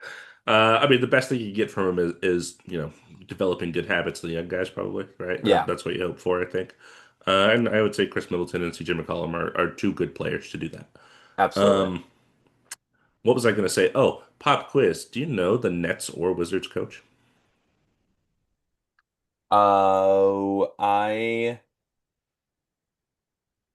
heard it and I don't remember it Mhm. right now. You're gonna say it's gonna it's gonna just I believe say they both got the jobs last year. it's not Jacques anymore for the Nets, right? No, not Jacques. I like Yeah, Jacques. I like them too. He was a first year coach last year. And it's not It's a Hispanic last name, if it's that not helps you. I don't know. I was gonna say Charles Lee, but that's the Hornets, right? That is the Hornets. Jordy Fernandez is the Nets coach. And I know the name in the Wizards. Brian Keefe, See, okay, that one I wouldn't have gotten. I could have gotten Jordy for sure. because Wes Unseld Jr. was fired, and then he took over as the interim, and then they kept him on. Cool. Over under for the Wizards. Reminder, 20, Nets 20 and a half. 21.5. Perfect. Exactly correct. You're kidding. Yeah, nope. What? I swear I'm not looking at it either. No, you're yeah, no, this is all intuition, baby. I would take the under. Yeah, I agree. 20 is so low, but I agree. It's low, but I'm trying to think. The thing that I have to keep in mind throughout all of this is that if someone's winning a lot of games, someone's losing a lot of Someone games. has to lose To those games. exactly, there has to be a balance. So in my head, I feel like I will be doing a lot of overs in the future. So Right. I have to stack up my unders. Like my pretty sure will be under. So who's your 13? We're snaking, Good yeah. call. Well, I did 15 and 14 technically. I did 15. Yeah, but then I also did 15 and 14. Oh, I get it. I get it. My And 14 is now also the Wizards. your 14 So, is also the Wizards. okay. Who's your So 13? third, I get it. I get it. I get it. Yeah. 13, I have yours and my Chicago Bulls. Okay, okay. Yeah. I have the Bulls here because they also have like young guys just want to play and not like really young guys, but I feel like they don't have a guy and they're gonna get rid of Vucevic. They'll probably get Kaminga or Hopefully. hopefully. Hopefully. And they're gonna really play a lot of Modest Gonzalez, which I love. They're gonna play Kobe White, Josh Giddey, these younger guys. I'm all for it. I just don't think their team is put enough well together to beat some of these other teams. Like anyone above them has a player better than who is on the Bulls. So that is why I kind of have them this low. Not that I think they can't be better, but I think the other teams just have better players that I trust more. And also, this is the first year of I kind of like first year full Josh Giddey, and then I'm assuming new players are going to get there as well. So I just don't think it's going to be a year that they're trying to win or get in the play in or anything like that. So I have the Bulls at 13, What do you think their over under is? 23.5 Way low. 32 and a half. under. Okay. I'm taking under on that one. That I could Yeah. see a world for all these. I could see a world where it's the over, but Of course, of course. Last year, I mean, a lot of surprises. The Nets last year, 19 and a half was their under. They won like 30 something games. Like they were way over their over under last year. And I think everyone was caught off guard by that. But I also mentioned earlier the 76ers who were under by 28 games. So some people are way off, and that's just what happens. You can't predict everything. It's NBA, it's unpredictable. At 13, I also have the Bulls. So we are uh, yo, three for stride for three. stride so far. What it boiled down to was your best player is Josh Giddey.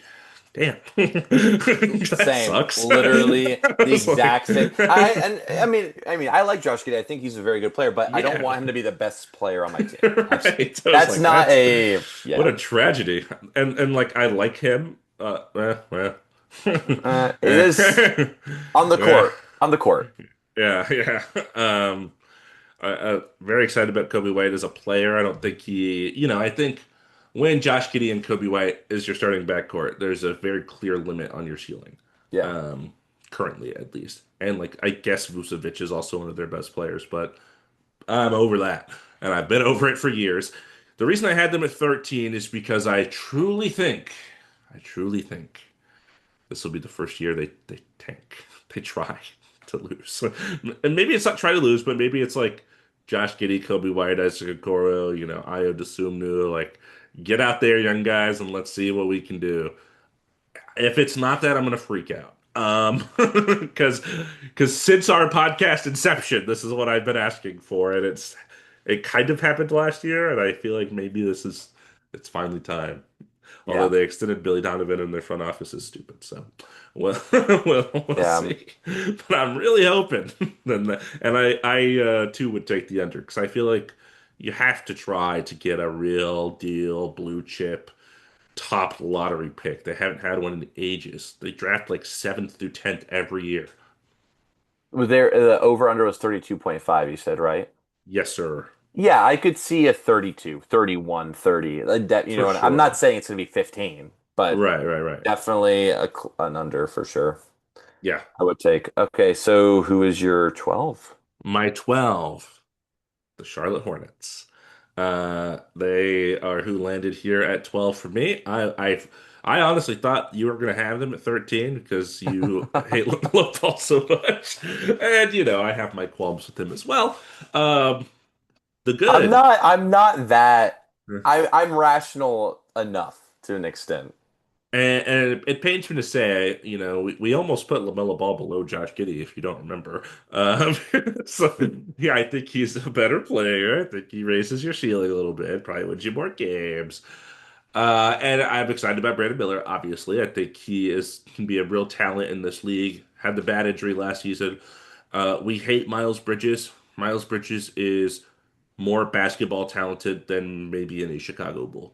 So, like, when you have guys that just know how to play, yeah, your team is going to win a little bit more games. Very worried about their center rotation, Musa Diabate, Mason Plumlee. Ugh, I'm doing this thing where I grab the shirt, I'm like, oh my God. During the preseason, they were playing another player, the other center that was there, who I'd never even heard of. He had a lot of run preseason against the Mavericks. Okay, let me look. I'm like, I know who you're talking about, I think, but shit, I can't say I'm He was studying he Florida was State. a first round pick this year. I'm pretty sure. Oh, was he like a late first? Yeah, one of those late first, and I did never heard him. I just saw him on the court and I thought, who is that guy? Was it Ryan Kalkbrenner? Yes. Yeah, I don't know anything about that guy, so Yeah, so they no ran all clue. I saw all three of them. They played Diabate, they Yeah, played Plumlee, they played him. And he actually seemed like he was getting more of the minutes, but I just feel like it's preseason. who But knows, right? who knows exactly. I guess I'll wait for you to bring the Hornets up to do over under. But who is your 12? So at number 12, I have the Charlotte Hornets. Yeah. I was like, there's no way it's not the Hornets. Because I will say this was a pivot point right here. Like these are the bottom I four agree. teams. There are no doubt in my mind. Like, I I'm right there with you. I have a yeah, feeling we might have the first we might have a lot for these it East gets a little together. confusing for me after this. But go Yeah. So ahead. so I picked the Hornets for the exact same reason. LaMelo Ball is a better player than anyone on the Bulls right now, admittedly. And I think there's a lot of exciting things. I think their outlook is a bit more positive. Like their For future sure. is more than a lot of these other teams because they have Concanipple and they have Brandon Miller and LaMelo Ball is still young as long as he can Thanks stay for bringing up healthy. Khan. I should have mentioned Khan for sure. Hey, you're welcome, man. And I like Colin Sexton on there too. Like it's going to be a fun team. I don't think they're going to be good. Obviously, I have them at 12, but yeah, they're not really trying to win or anything too crazy. I feel like they could sneak in the play-in, maybe if they're really good and other teams just kind of like injury luck and something like that. But just everyone's fully healthy going into the season. They're number 12 to me.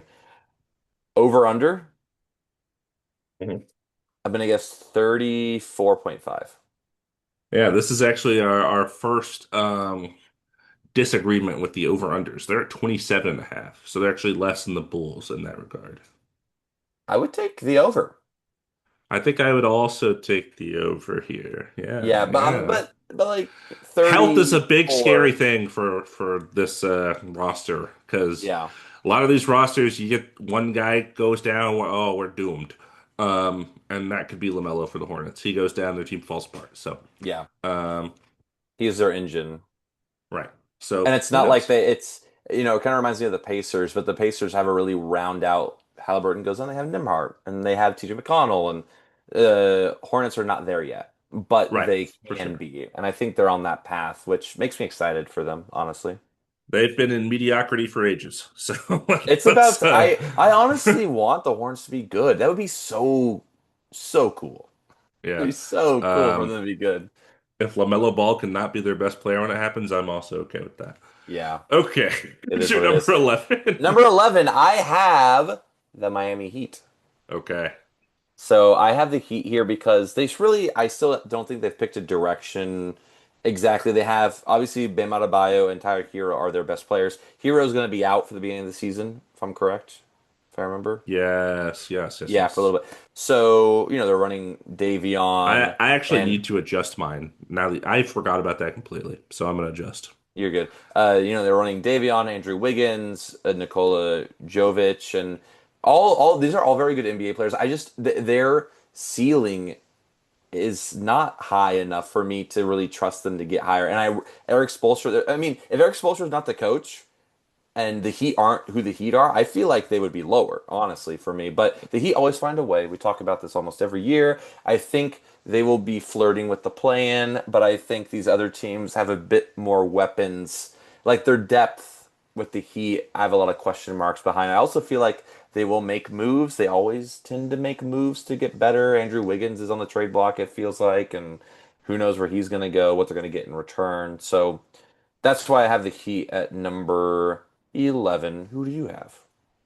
Well, who do you think what do you, every time you bring a team up, I want to do over under because I know. So who do you think or what do you think rather the Heat's over under is?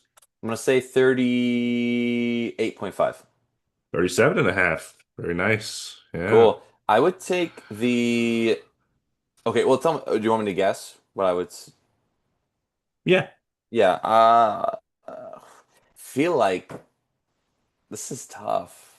I'd That's a probably tough one. say under It's a just good line. because it's a good line. That's a good one. It's not like very obvious. I could see it going both ways. I'd probably say under, Yeah, I think I'd say over. Well, I'll tell you why in a little bit. please. Um, first difference on the list. I don't have the Heat at number 11. Shocking. This is going to shock you because I know you like this team. I have the Raptors I knew it. I knew it. at 11. Let me tell you why. This is kind of, we're going to get to the West, and we kind of alluded to it earlier. It's kind of like the Kings for me.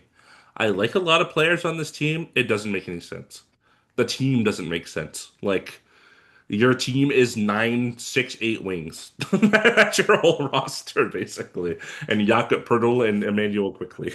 They won a That's championship with that. well, one of those wings was Kawhi, and another one was Siakam. Yeah, a little bit of a different roster.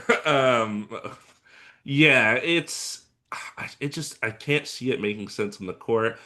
I'm pretty low on Brandon Ingram. He hasn't really played there yet, but like in terms of, winning basketball player, I think here's a good way to put it. I think Brandon Ingram, Scotty Barnes, RJ Barrett, Emmanuel quickly all need the ball to play their best basketball.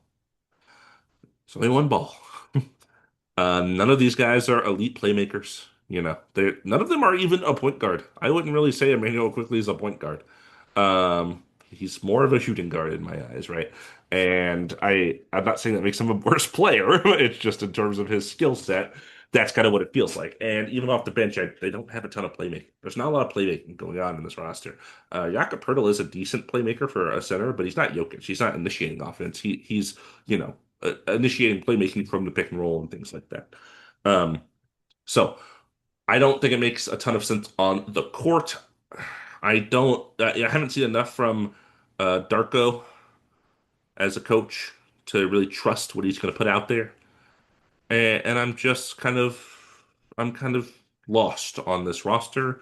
And these guys have not all exactly been superstars of health in their career either. So there's a lot of question marks for me here. And when we get into the next couple teams after this, I just have a little more faith in their floor, I think. I feel like the Raptors are a team of various outcomes this season where their floor could be really low, their ceiling could be really high, lots of different things. But I went with, I guess, more of a floor guess here at the 11 seed.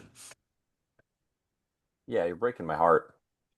I'm Um, sorry. I'm sorry about that. well, it's okay because do I go number 10 now or are you number Yep. 10? Yeah, go, go. Because at number 10, I have the Raptors. Yeah. So, I agree with everything you're saying. I really wish there was a world where ego or like contract wouldn't go into starting lineup because I really feel like this is really good time when like O'Shea Abaji and like Grady Dick would like really fit in there, and then you could have some of these guys come off the bench that need the ball in their hand. That way, you're not having four guys that need the ball in their hand. But of course, that's not how the NBA is played. You're going to play their best five players. So I get it. I think there will be a lot of fun, different lineups to throw out there, and I think they will have. I think they're since Emmanuel quickly is going to be healthy this year. He didn't play at all really last year, so I think they're going to be better than they were last year, and I think they make the play in.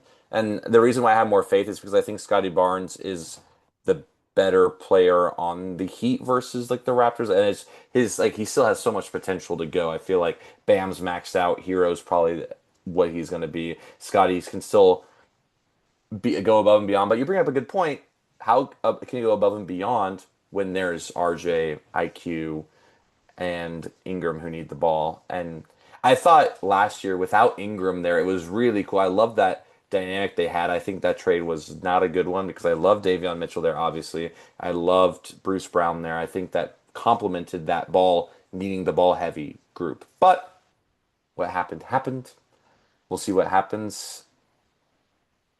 Yeah. So Raptors barely. I don't think they make it far, but play in maybe. Inch in the plan, yeah. What do you think their over under is? Raptors, right? Because we Yes, both talked about it. Okay, so Raptors, I'm going to say is going to be 35.5. 39 and a half. Oh, I interesting. think I'd take the under. Um, I probably would too, but because the thing is, you could be 37 and make the play in still. yeah. So, But with these unders as we get into this middling area, I will say the East is so bad. And they play a lot of East teams, obviously, since they're in the East. If you don't know, you play more teams in the conference that you're in. It's something like every team in your conference you will play 3 or 4 times. Every team in the opposing conference you will play 2 times. yeah. So therefore, easier schedules because worse teams. Um, yeah, my number 10. Ready for a whirl here. Got the Celtics. Got the Boston Interesting. Celtics Talk at to number me. 10. Yeah. I think that the Celtics will use it as a gap year. I don't think you will ever hear Joe Mazzulla say that. That guy is very prideful and competent as a coach, and he's a very good coach. But this team, really good last year. Not even that amazing in the regular season. Like they were good, but they were not like the Celtics that won the title good in the regular season. That are now without Jason Tatum, their best player. They got rid of Drew Holiday for Anthony Simons, who I am not confident is going to end the season on this roster. Seems like there's already talk of him not being there, right? But they may throw him out and kind of see what he got. He's not really a Celtics player, in terms of the system they like to play and stuff. No more Porzingis. I know he was not always healthy there, but when on the court, he was very good for them. Uh, Chris Boucher, Namus Keita. That's the center rotation they're rocking. So no Al Uh, Horford as well. they have Luca Garza, man. Come You're on. right. They do have Summer League legend Luca Garza. I shouldn't disrespect his name.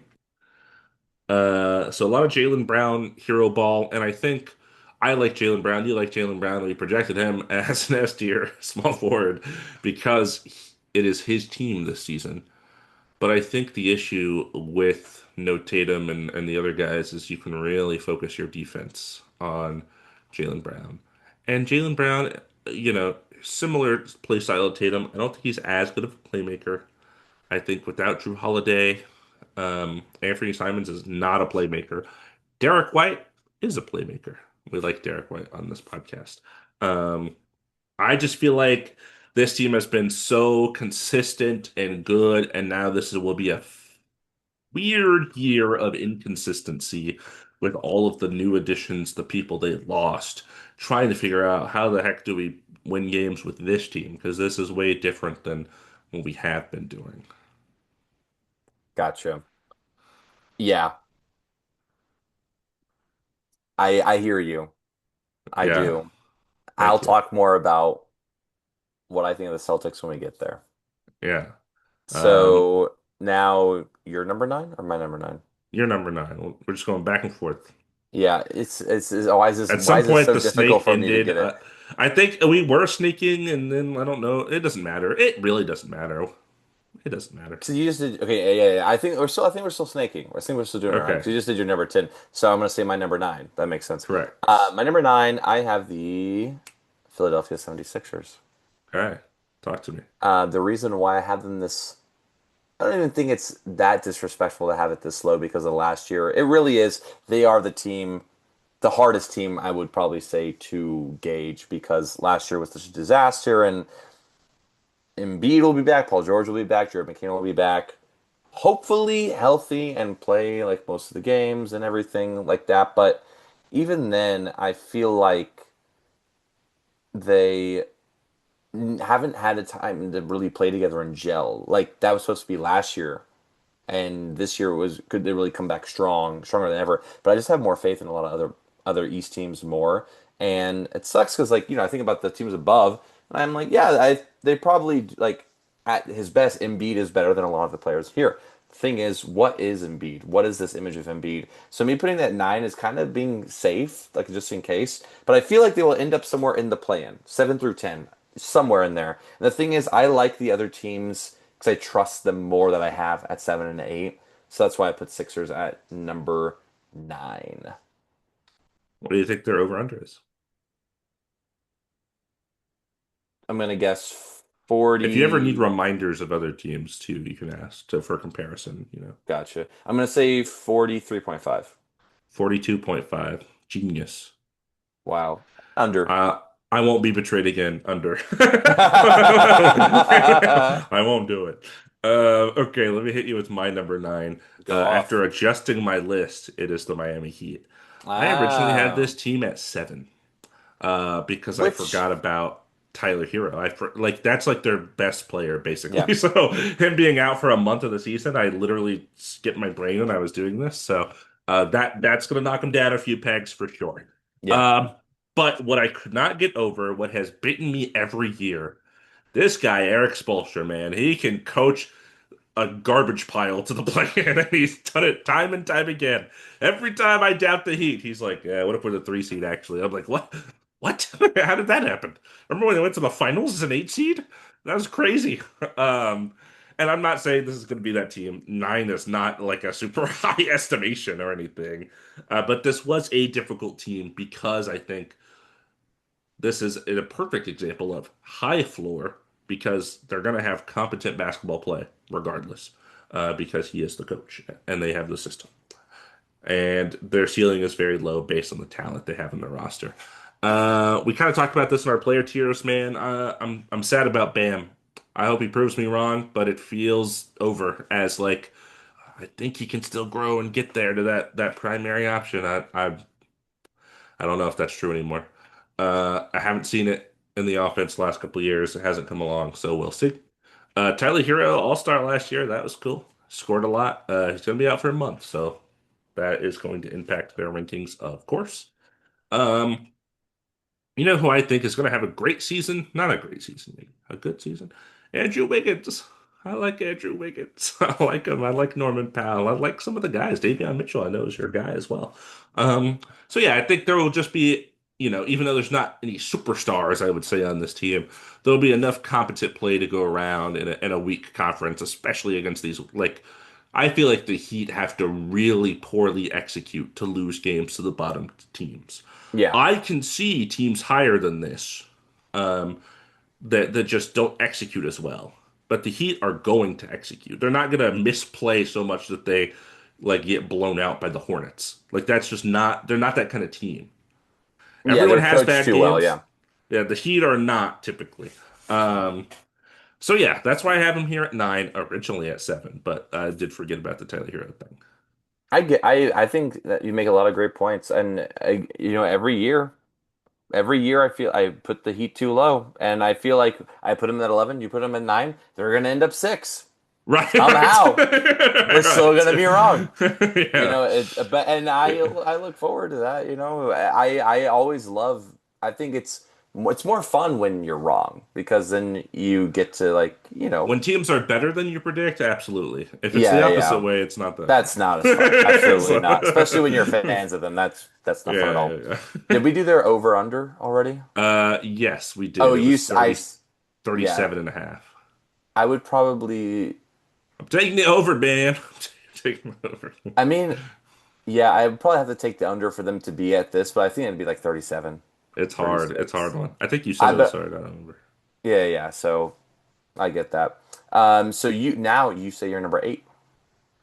So now I'm saying it's We're okay. we're So we're snaking correctly now. now I'm we're going making back to sure. snaking correctly. Okay. Yes, Because we just went back and forth. We never snaked, and now we're snaking. Okay. we're snaking, Thanks. baby. We're If you're still snaking. here listening to this podcast, I'm sorry. Thank you. We're My snaking. number 8, this is where I have the Philadelphia 76ers.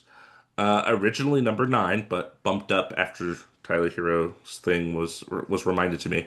I agree wholeheartedly with you. Hardest team of this entire exercise to place because the variety of outcomes is insane. They could be the 14th seed like they were last year. They were worse than the Nets last year. That's insane. um, and we both had them as a top two, or you had them top two, I had them top three, and they were 14. So yeah, it can look bad in Philly, but the talent on paper, Embiid, Paul George, Maxey, um, that stuff is there. The reason I have them this low is because Embiid is already questionable with some stuff. Like he hasn't played a ton. I don't know. I actually don't know if he's played at all. I don't But think I he know has played preseason or anything. there was some stuff in the offseason about the knee again. Paul George has also been injured again. Oh boy. So I'm already scared. But I think we both love Tyrese Maxey. We both like Jared McCain, what he had to offer before going down with that injury last year. I'm not sure if he's fully ready yet either. Um, because he tore his ACL. It's a long injury to come back from. And it wasn't right at the start of the season. But VJ Edgecombe, I'm excited about. I think he'll be good. He's a lot of fun, a lot of athleticism there. Kelly Oubre, nice player. Yeah, like they got some nice guys over there. Quentin Grimes, even. But yeah, with where this team can go health wise, it is a conundrum to me. And I would say like I could go as low as like 10 below where I had Boston, which I know is pretty low for Boston, but like the ideal ceiling version of this team is like a top three team. So having them all the way down here at eight, I don't feel too bad about, especially after last season. Yeah. I already said about my 76ers thing. So Yeah, what would you take? You take the under? under 42 and a half, taking the under for sure. Yeah. So that's your number eight, yeah. So then Number eight. okay, Now so your number eight. every time my number eight, I have the Indiana Pacers. Okay, interesting. I think the Pacers will still be in talks. I mean, even now it doesn't seem right that they're so low, but I think the teams above them have I'll tell you why you're correct when I talk about okay.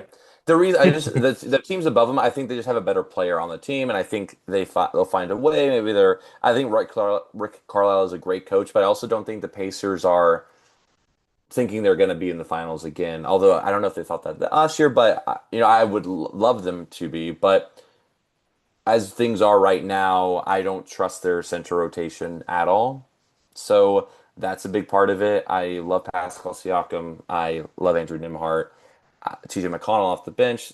There's a lot of like great pieces, but I just don't think they're going to be able to like make it over the hump and like finish games. And I feel like it might start really well and then just kind of teeter off. It's an 82 game season. It's a long season. So that's why I have them in the eight. I felt like they were going to be in the play-in, and this just kind of naturally ended up here. That's fair. Uh, yeah, Over under. I'm going to Thir say Sorry, I you're good. started it and I was like, I forgot I wanted you to guess.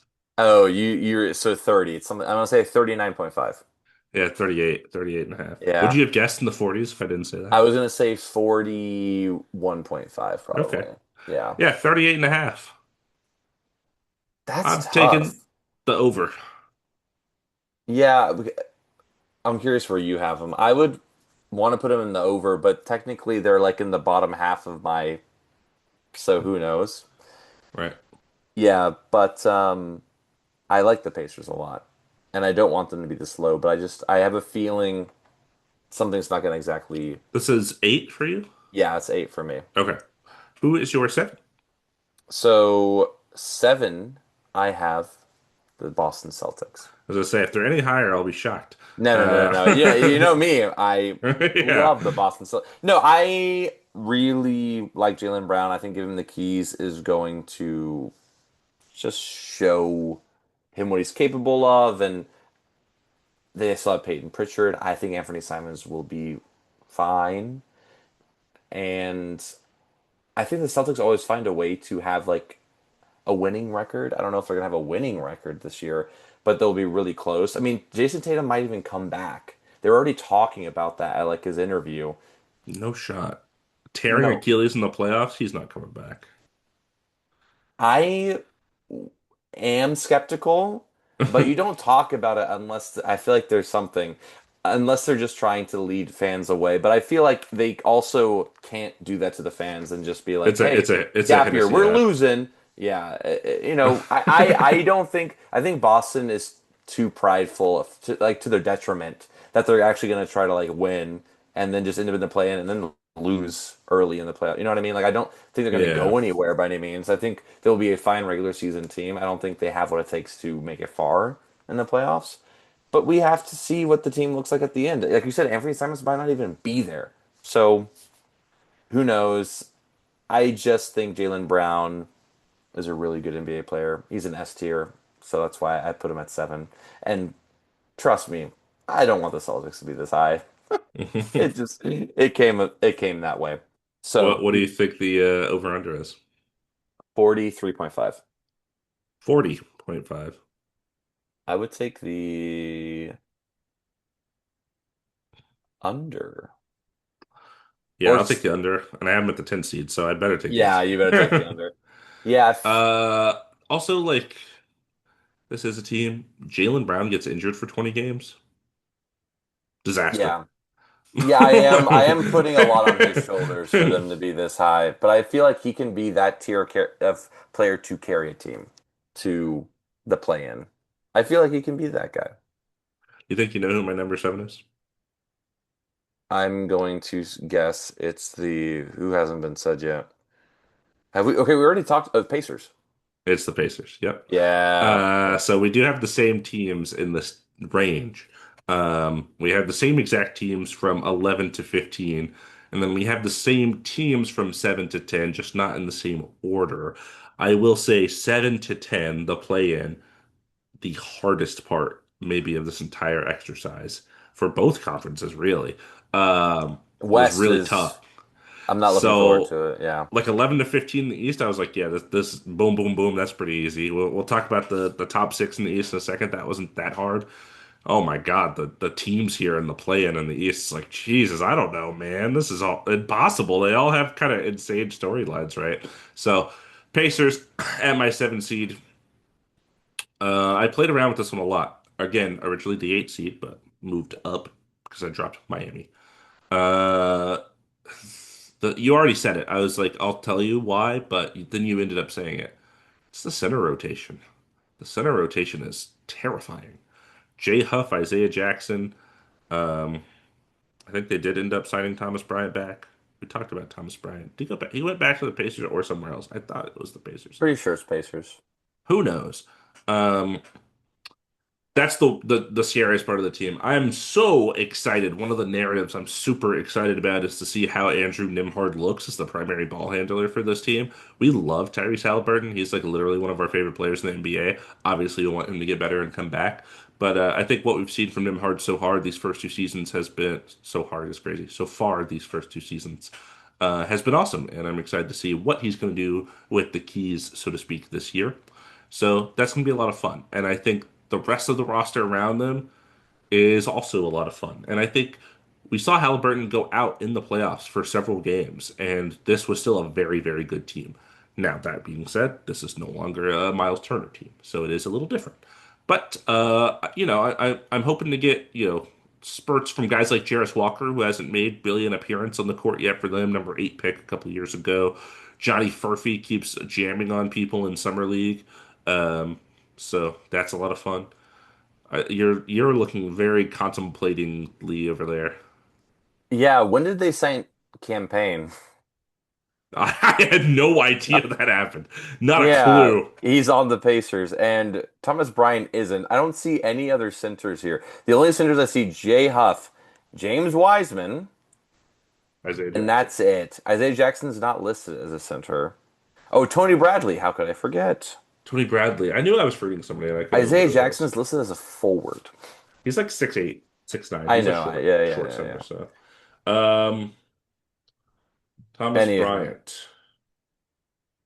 I already forgot. He signed with the Caps. that does sound familiar. Yeah, Anyways, we definitely talked about it. I just don't remember. yeah, yeah, yeah. Um, So, Yeah, yeah, you make a lot of great points about the Pacers, and yeah, this play-in is bananas. We'll see what happens. yeah, yeah. So that 7 to 10 was tough, but pleased to see we have the same top six. Yeah. What is your number six? My number six, da da da, the Milwaukee Bucks. I have as the sixth seed because it is by far the team I'm least excited about in the top six. But they have this guy named Giannis Antetokounmpo, and that guy is really good at basketball. And I think some of the outlying pieces are a little underrated. AJ Green, we already talked about earlier. I actually like Ryan Rollins as a talent. I think he can be kind of fun for them at that guard position. Miles Turner, big addition for them. And that kind of boosted them up the rankings for me as well. So yeah, when you have a top three player in the NBA, your team can only go solo. But that being said, kind of what I mentioned with Jalen Brown earlier, Giannis goes out for 20 games. Oh, this team plummets. This team is not winning. So that's another reason they kind of fall here at the sixth spot for me. I have similarly the Milwaukee Bucks at number six. Actually, Exactly. it's actually the same. Yeah. Yeah. I actually I don't think our top six is going to be the exact same, but this is a good start. Yeah, Milwaukee Bucks exactly the same thing. I think Giannis is going to carry this team through the regular season, get in that top six, not have to worry about the plan. Granted that he stays healthy. I've just realized too that a lot of teams on both conferences, one player is like the deciding factor. If one player is out, the whole thing like falls. And was it Yeah. always like? I feel like it's not a very sustainable way to like run a basketball team. Well, the pieces for Giannis have kind of dwindled over the years. That is Um, true. but yeah, definitely not every team is like this. Yeah, but like everything you said, I think the Bucks have been able to find a way, even with all of the woes they've had with people leaving or them being traded away or being waived and stretched and things of that nature. I think they're still going to be good. I think six is probably the highest I would trust. I'm going to guess their over under is like 49.5. Yeah, much lower. 42. Really? 42.5. Healthy Giannis, give me the over. Yeah, I will definitely take the over as well. Yeah. What do you have sitting here at the top five? I'm excited about this top five. Okay, at number five, I have Jared's Detroit Pistons. Okay, all right. Yeah, I think the Pistons team is maybe not perfect that I would want around Cade Cunningham, but I still trust Cade. I think they learned a lot last year by being in the playoffs and that you can't trust him all the time. Having someone who can handle the ball like Harris LeVert there is going to help. Tobias Harris has been playing pretty well since being on the Pistons. Love Jalen Duren, Isaiah Stewart, these young guys. Jaden Ivey get well soon, come back sooner than later because I feel like he's going Tough. to be a bit. If Cade Cunningham has got to sit out, Jaden Ivey is definitely a guy I kind of trust more than maybe some other people. And I think they're going to be about the same as last year. They won't be as surprising, and people will be now kind of circling Pistons instead of just like, oh, Pistons win. Now it's going to For be, oh, sure. we gotta like lock in to be able to play this team, and yeah, they're fun to watch too. I just love watching Kate Cunningham play, so that's why I have them at five. I think they just have more pieces too than like the other teams that I have mentioned before. And also Yeah, Sar Thompson is too. He's like just getting his legs under him. I think he's going to have another jump this year. So for sure. Yeah, I think back to remember when the Pistons lost like 18 games in a row and Kyle Kuzma said you don't want to be that team. play Well, him. look how things have changed since then, huh? Very fun. What do you think the Pistons over under is? I will guess 41.5. 45.5. Oh, 45.5. I'd take the over. Yeah, it's tough. I think I would too because the East is so weak. Yeah, like Um, 46. I could see I'd sure. be in there 46 and 38. See that. There you Yeah. go. Good math, good math. It took me a Uh, second. my number five was also the Detroit Pistons. Let's So go. in tandem in the top six so far. The reason Dang. when I got to this point of my list, that the Pistons ended up at 5 for me is I think the teams we're going to talk about after this, I imagine, made off-season acquisitions that I really liked and am really high on. And I think the Pistons off-season wasn't that good. I think they lost the Malik Beasley thing, the gambling thing, that's a whole thing. Tim Hardaway wasn't a great Piston, but like kind of fits the Cade thing, like you mentioned a little more with the shooting ability. Karis LeVert, I'm not that sold on as like a solid addition to the roster to fill the void of those guys, right? I do think Cade can still continue to grow. Apparently, the 13th best player in the NBA right now, according to the Ringer. That's high, but I do like him a lot. I think he's really good. Hoping for not a bounce back, but like a little Duran jump this year. Feel like I was so excited, and it's been like kind of like I talked about Bam earlier. It's been like 3 years of the same thing basically. And I'm like, Yeah. okay, now and granted, he came into the league very young. He's like 21, 22. He still is young. Um, but I want to see it. I want to see it at some point. But I do like all their pieces. I am happy where this team is at compared to a couple of years ago. Very happy for them. So, and they were the 6th seed last year. 5 seed this year doesn't seem like a crazy, crazy shot. Yeah, I don't think so either. Who is your number four? My number 4, as Zach Lowe would say, Kaka is the Atlanta Hawks. Loved the offseason. We've talked about it a lot. We had a whole offseason pod where we were like, this is the best offseason. And the Hawks are one of the ones we talked about. Love the Knott pickup, Kennard. I think it's seeming like they're going to actually start Porzingis and bring Okongwu off the bench, and that's going to make me throw up. But when Porzingis gets some new illness no one's ever heard of in a couple months, Okongwu will be right back there in the starting lineup. That'll be exciting. And you know what? I'll say it. I'm back in on Trey Young. I'm back in on him. I feel like I was out for a while. I didn't believe in it. I didn't believe in the Trey Young offense. I definitely didn't believe in the non-existent Trey Young defense. But I'm back in. I think it can work with the right pieces. This team made a conference finals run for a reason, granted in the weaker Eastern Conference. But I think that is just proof that it is possible with him as kind of the facilitator. And honestly, I think like his defense has gotten better because he's smarter and he kind of gets it now. He's just 6'1" and weighs nothing. It's hard to be a good defender in the NBA when that's the case. Like no matter how hard you try, it's like you're a stick. But that's not on him. So I'm back in on the Hawks. Home court advantage for a trend of the playoffs. I think that'd be awesome. Yeah, I at number four. I think you should have mentioned like Jalen Johnson. I mean, and Zachary Richardson. I think are Fair. going to make jumps as well. For And the reason why sure. I bring it up is because Kaka, they're my number four as well.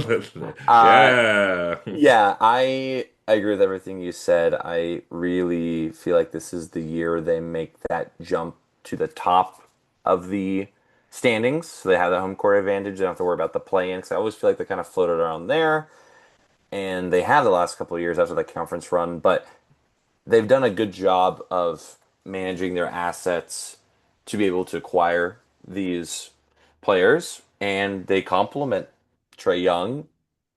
I think I'm back. I was gonna say the same thing. I'm back in too. I cannot wait to watch the Atlanta Hawks, and I'm gonna buy my tickets now because for whatever reason, the Hawks tickets are like really cheap here. Mm, Uh, and I yeah. don't know why, so I'm definitely gonna get They're my tickets sleeping. now because they're definitely sleeping on them. But I definitely have them at number four. What's Do the you over think under? do you Oh, think the sports book sleeping on him? Yeah, that was going to be my oh, question. I am going to guess kind of. I'm gonna say they probably have them at like 51.5.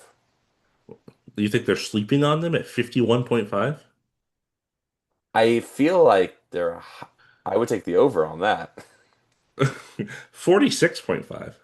Over. Yeah. Yeah. The I Pistons were 45.5, so Okay, so we got that. I guess I'm trying to understand what is like a good NBA, like 60 wins, I feel like is like your elite. 60 wins is like elite, yeah. Yeah, It's like yeah. you're really good. Mm, so maybe if that okay. I'm trying to also do the math in my head Yeah, while I'm yeah, doing yeah. this too. Because okay, yeah. So I would take the over for sure. on the Hawks, Yeah, 46.5. I'll take the over as well. Who's your number three? Number three, I have the Orlando Magic. Orlando Magic. I love the That's Orlando not even Magic how. little Yeah, song.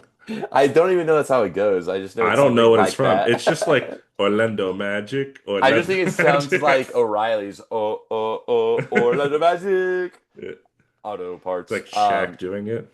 Something like that. But the Magic, I am very high on because they got Desmond Bain. They did a great job doing that. It's a great acquisition. Their defense was always there, always locked in last year, and their top 10 defense. I'm excited for them to finally have not a bottom like offense. I think it's finally going to be able to stay up. Paolo Banchero hopefully will be healthy. Franz Wagner will be healthy. Jalen Suggs is back. Hopefully, they're all going to be healthy. I just feel like even if one of them has to sit out, their defense will still be very locked in, and defense wins games. At the end of the day, if the other opponent can't score, I trust the ability of Paolo and Desmond Bain to find a way to score. So that's why I have them as high. I was flipping around, kind of like 3 and 4 Hawks Magic. I feel like maybe you were too. But Magic, I just trust the defense because it's been proven. Whereas the Hawks is the first year you see Nah and Porzingis and that scheme, and I trust it. But the Magic, I know for sure I can trust that defense. So that's why I have them at number three. Very fair. What do you think the over-under is for the Orlando Magic? 49.5. 51.5. Ooh, I take the over. Let's Over. go. I'll take the over, Yeah. baby. I'm high on them. Yeah. Uh, and I have them at number three as well. Orlando Mm. Magic. Orlando Magic. Yeah, I mean, we've talked about this before. I don't need to, what is it? Beat a dead horse. That's a terrible idiom. Um, But Desmond Bain, your teammate is shooting. Here's a shooter. Congratulations. And Yeah. their defense will be awesome. And their team had looked awesome in several stints last year. They actually looked pretty good against the Celtics team in the first round. Paolo looked like an MVP candidate before his oblique injury early on in the season last year. I don't see any reason he can't get back to that.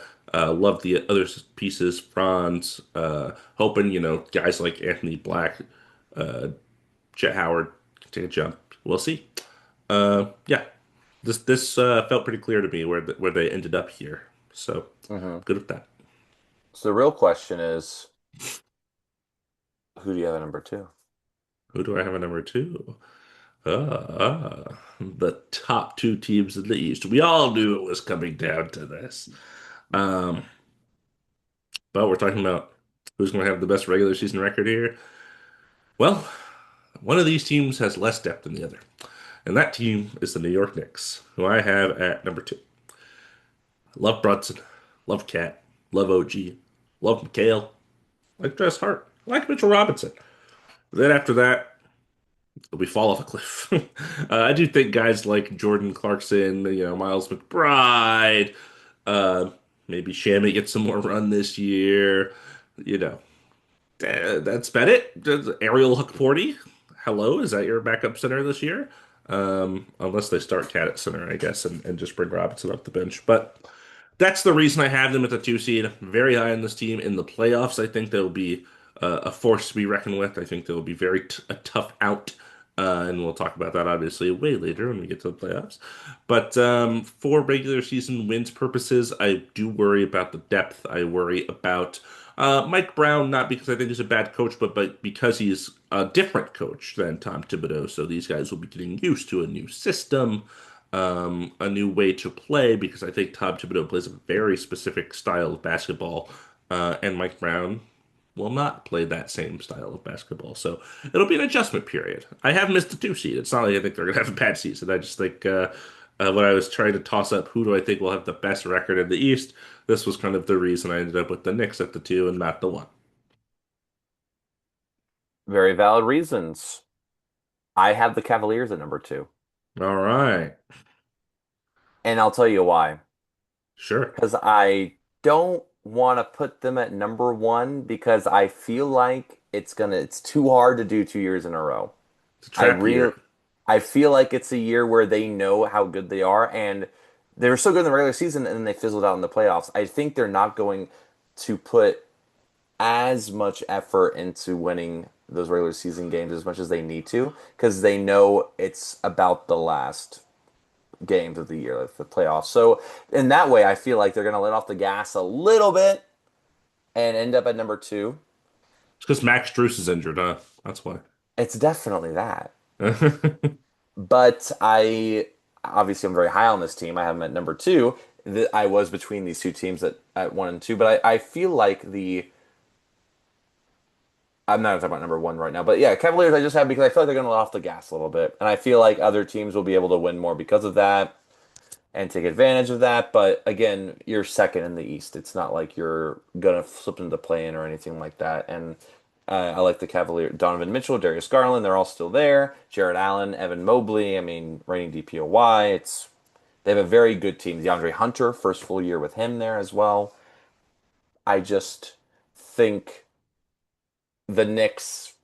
You might have a good point about Mike Brown. I almost wanted to switch it, but I do think the Cavaliers will just let off the gas. So that's Hey why I man, have them at stick number to your two. guns. I'm Um, sticking. I'm sticking. and I of course have them at number one. Yeah. They were number one last year. I predicted them. I just looked number seven last year, so yuck. I was wrong. And yeah, I just think I trust a little more of the continuity they have going on. Kenny Atkinson year two. I really love Kenny Atkinson, and everybody knows that they listen to this podcast. I trust their kind of regular season formula. It's the playoffs that are the question mark, but that is not what we're talking about today. We're talking about regular season records. So that's why they kind of ended up at number one for me. And maybe there are some things, I can't see they're trotting out some different lineups and trying some different things because to eventually combat the playoff woes that they've had. So I could see that, impacting their record a bit. But ultimately, I did have them here at number one in the East. What do you think their over-under is? 58.5. 56.5. I take the over. I have them at the one seed. I might take the under. The one seed in the East might be a 51 team. So, It is insane how like it does not really have to be like, such a the crazy high. 10 seed's going to sneak in there, 34 wins. Yeah. But tell me about your number one, my friend. Yeah, so I have the Knicks here just because I feel like they've had this momentum building and last year going to the conference finals I think was that momentum until it was just injuries and fatigue probably got to them. So I feel like I think they understand that the playoffs are what really matters, but I think they're just going to end up winning a lot of games. I think that's Fair. what happened to the Cavaliers last year. It's like, oh, they're a very good team. They just kind of ended up winning. No one thought they were going to be the first seed. I think that's going to They be the started Knicks. off like 28-0 or something I insane, know. right? And then it's Yeah. just like, I think it was like 17 and 0. I don't think it was 28. 28's Yeah, crazy. that was a crazy But number to yeah, throw out there. but I think that this not the exact same because I don't think the Knicks are going to go 17 and 0. I just think the Knicks are going to end up winning more because of Brunson and Cat and OG and McHale. And I just they can all have the ball and they can score and they can defend. It's very well rounded. Mike Brown being there will I don't think get in the way too much. It'll be a different brand of basketball, but that's what training camps for, preseason, all that stuff. So. With Malcolm Brogdon not being there, we'll see who they sign, who try to address that depth, like you That's the mentioned. reason I That is, dropped him all the way to number two. it's a very valid reason, and it did come up to me, but I just really like Yeah. that chemistry they built over the last year, and I think it's just going to end up. They're just going to end up winning and be first seed. Yeah, I mean for sure. I had him at two, so yeah, it's not like a crazy, Yeah, crazy pull here. What do you think their over under is? 58.5. 53.5. So the Cavs had the highest one, They did. 54.5. Yeah, okay. Yeah. I would take the over. Yeah, I'll take the over for the Knicks. And I don't remember if I said this earlier. I know I said it to you. I just don't remember if it was before or after recording. I made my predictions prior to looking at the over-unders. I did Oh, not I use the over-unders in making my predictions. So in case got the it. listeners like, Damon just picked the order of the over-unders. Actually, I didn't. I picked them and then I looked at the over-unders and put them here for And our I reference today. and I didn't even look. Yeah, he didn't even look. Yeah. Um, Hey so it seems man. like Eastern Conference, our biggest discrepancy is the Celtics. You had him at 7. I had him at 10. Yeah, and then the Heat, I think, were two spots away. The Heat you So had at 11. I had at 9. yeah, and then Celtics were I have 7, you have at 10. So Yes. We had 3 through 6 exactly the same. We had 11 through 15 exactly the same. 12 through 15. You had the Heat at 11. You're right. Yeah. 12 through 15. Yes. Thank you very much. So that's Um, 7 of the exact same spot, that's yeah, really high. that's strong. Okay. Let's do this for social media short making content. Let's recap where we have our Eastern Conference predictions so far. Or, sorry, let me start that over. Let's recap where we have the Eastern Conference teams falling in the standings for the 2025-2026 NBA season. Dom, give it to me straight 15 to 1 or 1 to 15, however you want to do it. I think 15 to 1 is fun. Let's do that. I think the Nets are going to be the lowest team in the standard standings in the East. And then we got the Wizards, we got the Bulls, we got the Hornets, we got the Heat, we got the Raptors, the 76ers, Pacers, Celtics. Top 6 are Bucks, Pistons, Hawks, Magic, Cavaliers, and I have the Knicks at number 1. All right. Thank you very much. Mine looks similar, but is a little different. I have the Nets 15, Wizards, Bulls, Hornets, Raptors at 11. In the play-in, I have Celtics, Heat, 76ers, and the Pacers as the 7 seed. Top 6, Bucks, Pistons, Hawks, Magic, Knicks, and the Cavs as my number 1 team in the Eastern Conference. We Cool. should we should have some fun with like betting who the first seed is going to be. If it's Knicks something, the Cavaliers, then something, you know? We've done this like 6 times in this podcast. I'm supposed to give you something for the Thunder winning the finals. I Because I know. I said it was gonna be the Celtics. Yeah. Oh man. No. Tough, tough, tough, tough. We'll figure that out another time. You know what's All more? right. You know, I wrote- It's 12:05 a.m. Let's talk about Let's talk about the West. Let's talk about the West. And this sucks because it's also probably the one that needs to be talked Yeah. about the most, but I think because it is so tough to talk about exactly, I feel like we just kind of go through it. We just say real quick why we think. You know what I mean? Like I don't think it needs to be analyzed because it really could go one way or another. I'm sure you feel the same way. Yeah, I mean, definitely, I would say the Western Conference as a whole is harder to evaluate than the Eastern Conference. I think there's obviously a lot more talent here. I think you could pick a team pretty low in the Western Conference standings that could, easily be a better team than a team higher in the Eastern Conference standings. That's the way the cookie crumbles, as they say. Um, it is 12. It is midnight. I am but a human being. But I love basketball. The season starts in 5 days, and I'm going to talk about it. I'll try to make it quick. It Okay, might get a little loopy. It might let's get go loopy. little loopy hours, but we're going to power through, baby. That's what we do here at Ethical Ball. Let's snake it up.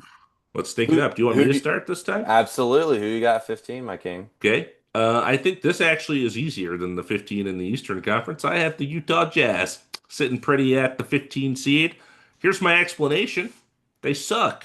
That's my explanation. That's so Um, loopy of you right now, man. That's crazy. their team is all young players, and Lauri Markkanen, who I would be shocked ended the season on this roster. I hope they trade him and he can go somewhere. Oldest player in the NBA to not make the playoffs currently, active.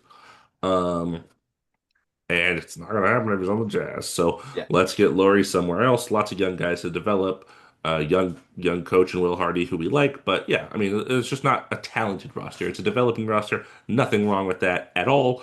And the difference between them and a team like the Nets or the Wizards is that this conference is so much better. So it will be very hard to win games.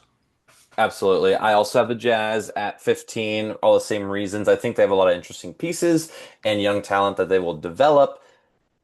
But that being said, doesn't mean they're going to be winning games. They're probably going to be putting everybody out there. They have to trim their roster down. They have also a ton of people on there. So it'll be interesting to see the 15 they pick and who will actually be getting minutes. But some names I think are still exciting. I think Keontae George is still fun to watch. He needs to take a little bit of a jump just to show that Needs to he's be not just going to, efficient. it needs to be efficient. I think Bryson Sabal will be kind of cool to look at. We put him in And F tier, and I watched him in the preseason, and I was like, maybe that was a mistake. yeah, that guy's been looking good. Ace Bailey as well is like really fun to watch. So, Yeah. there's young guys, Kyle Filipowski, Kevin Walker, Love, Kyle Anderson. and that's where it gets weird. Yusuf Nurkic, that's where it gets weird. But what's they're kind of like the Wizards of the East, I guess, 'cause it's the same thing. They got older people.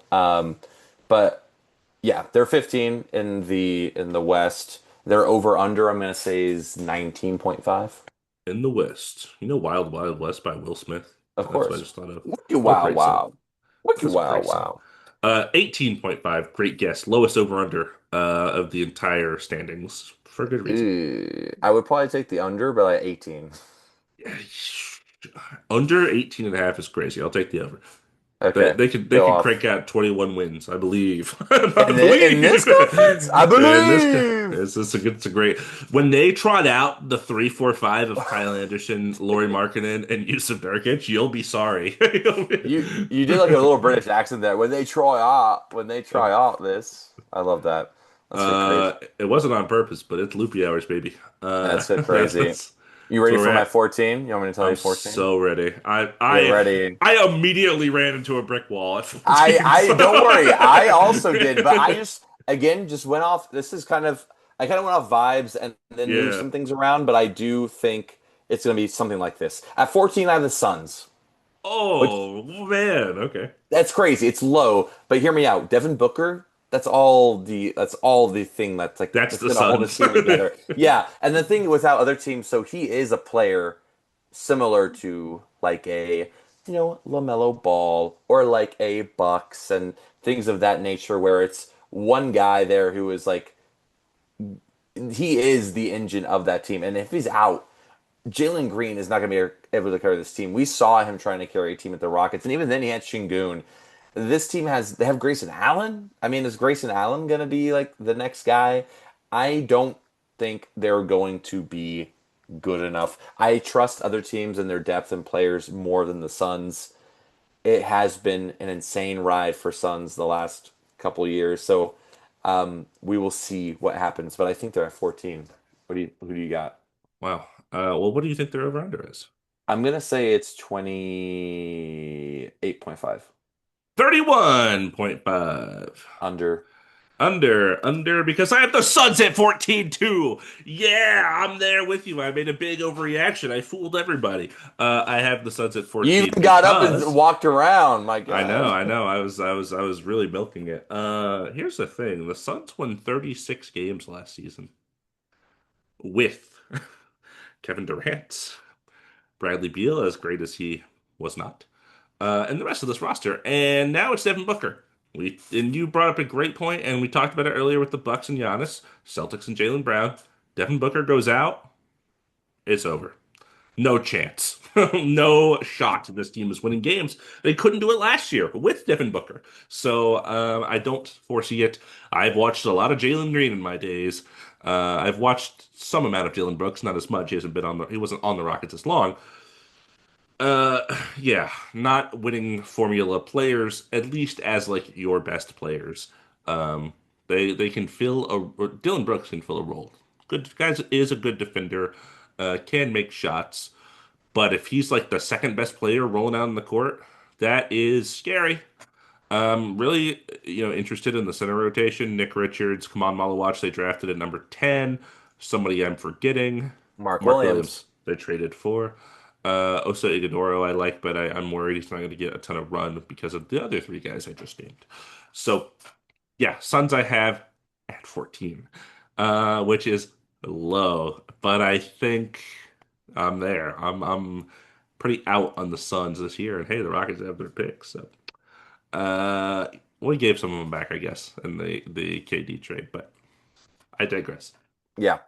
Okay, so I go 13. I go 13. Uh, if we're proper snaking, We are proper because snaking. because I did 15, you did 15, 14. Now I do 14, I'll get 13. it one day. Yeah. Continue. Okay. What a disaster of a list this becomes after this because I could go everywhere, but I made a bold prediction here.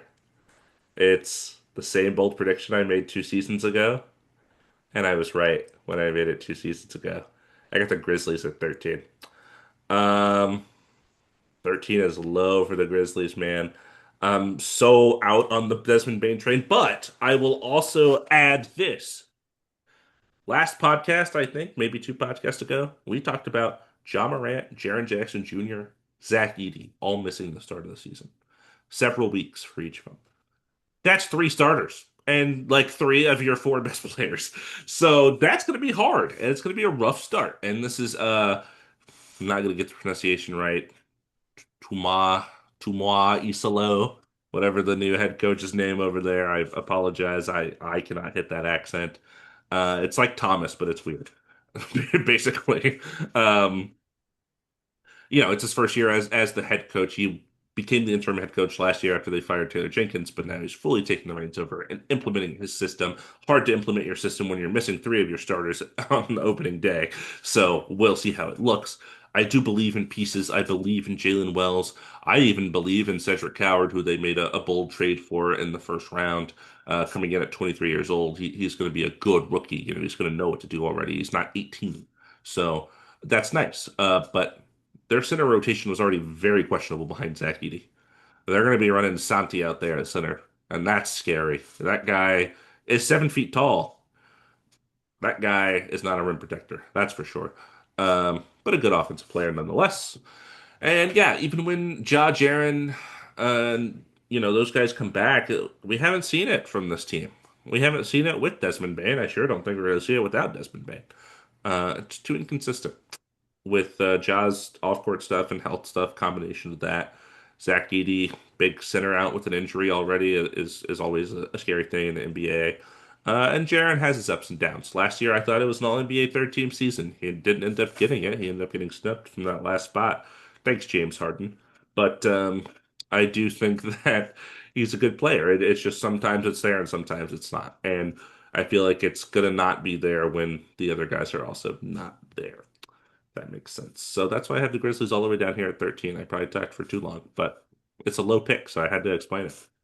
Of course, I like that pick, and they're somewhere around here, that's for sure. But at 13, I have the Pelicans. Oh man, he's out on And the Pelicans I'm out on again. the Pelicans again, and Last year I had I the Pelicans as 8, so I want to put them higher. A burned. lot of these teams, a lot of these teams, I'm going to say the same thing. I want to put them higher, but I can't because of the Western Conference. I just Pelicans think won 20 games last season, so I I think they'll win get it. more, but I don't think they're going to win much more than that. And Zion's back. Hopefully he's healthy. You got Jordan Poole there. I just where does I guess Trey Murphy and Herb Jones, that's your defense, but one of them are out. Who's gonna be there to, stop people? I don't see the His name vision. is Maybe Jose Alvarado. okay. 5'11" Jose Alvarado. Sick. Right. Sick. I trust that with my life, that's for sure. It's just I don't know what exactly they're trying to do now. Are they because they're still trying the Zion thing. DeJounte's there, but he's out for the beginning of the season, I think, too. Again, still. I don't know, man. He was So out like all last year. Who knows? I just don't have a lot of faith in like the upside of these players, and I think I have to make some really hard decisions soon about keeping players around. Most importantly, like Zion, maybe even like Trey Murphy or like Herb Jones. Like it's just something's got to like change there because they're not even in like really picks or anything of that nature. So I have him at 13. That's fair. What do you think their over-under is? 25.5. Wow. 30.5. Really? Yeah. 30.5? I have to take the under. I was Anyways. gonna say if you said 25, I feel like you have to take the under. I'll Yeah. take the under as well. Yeah. Go ahead with your number 12, please. My number 12, I really this team I really want to put higher, and and you'll know why that's what I was talking about. I really want to put I the know. Trailblazers I, higher than 12. okay. Okay. Yeah, but I just think they're still young and they're still trying to develop some talent. And I think they're going to be a lot more fun to watch this year. I think they have more of an identity. They kind of became this defensive, uh, just not juggernaut because they're not like Thunder defense, but they are. Hey, I didn't realize we're this good at defense. We should really just lock in on that. Tumani Kamara is a big part of that. Donovan Clingan was pretty good on defense when he's not being played off the court and fouling too much. Jeremy Grant is still there. Get out of there, Jeremy. Get out of there. But Dave is back. Dave got him paid. Now he's back. Come on. Yeah, I mean, I obviously I love that Dame is back. Won't play this year, but still, I love Drew being there. They helped with the defense, and Danielle Avdia is also really fun player to watch. You got Scoot, who is Shane Sharp is going to be out, right? One of them are going to be Scoot. out. It's Scoot's Scoot. out. That's what it was. Because I wanted to watch him, but he's going to be out. So but yeah, they got Scoot, they got Shaden. They still got some young guys, and they're still developing some things. So that's why I don't think they're going to be able to win like a ton of games. I think if the West was weaker than it is, they could make their way into the play-in, like they did last year. They kind of made a push, didn't work out, but I think one more year, and then other West teams will get worse because of just that's naturally how things go. Hopefully, and they will be able to make it into the play-in and then go from there. But that's why I had the Trailblazers at number 12. What do you think the Trailblazers over under is? 28.5. All right. 35.5. 35.5? Yeah. Wow, they're high on the Trailblazers. Yeah. That's tough. I It's think the it's a hard one. under, That's a hard one, right? but I think it's like 35 because it's like yeah, it's close. It's close to 500, It's but close to 500 in the West is you're not in the plan, which right. is crazy. Yeah. Anyways, you? I'll give my reading of that when I get there. Yeah. Of my over under my number 12, Pelicans. I'm Okay. also low on the Pelicans. It's similar to what I said about the Grizzlies, man. It's just like I gotta see it. Like that, I'm tired of waiting. I'm tired of waiting. The difference is I saw it from the Grizzlies. That was 3 years ago in the first round against the Jazz, and I haven't seen it since. But the Pelicans, I've never seen it, and every year I'm wondering if we're gonna get there, and wondering if we're gonna get there, and we don't get there. And the Zion experience is the Zion experience. I like the Kevon Looney signing. That's cool. Well, you know, considering last year we thought their starting center was going to be Daniel Tice, it's an upgrade. So I have them low because somehow four players are going to get severely injured and not play because that's what happens every year to this team. I don't know. Like literally, is Zion, DeJounte Murray, Trey Murphy, Herb Jones, CJ McCollum all missed Cool. tons of time last Oh, year. yeah, Like yeah, I see what you're Brandon saying. Ingram. Yeah. Like they just all miss time. It's just how it goes. And until I see them not miss time, I don't know how I'm supposed to expect anything else. Yeah. I don't want it to be this way, but yet it is. So Pelicans at my 12. Got it. Who's your 11? The 11.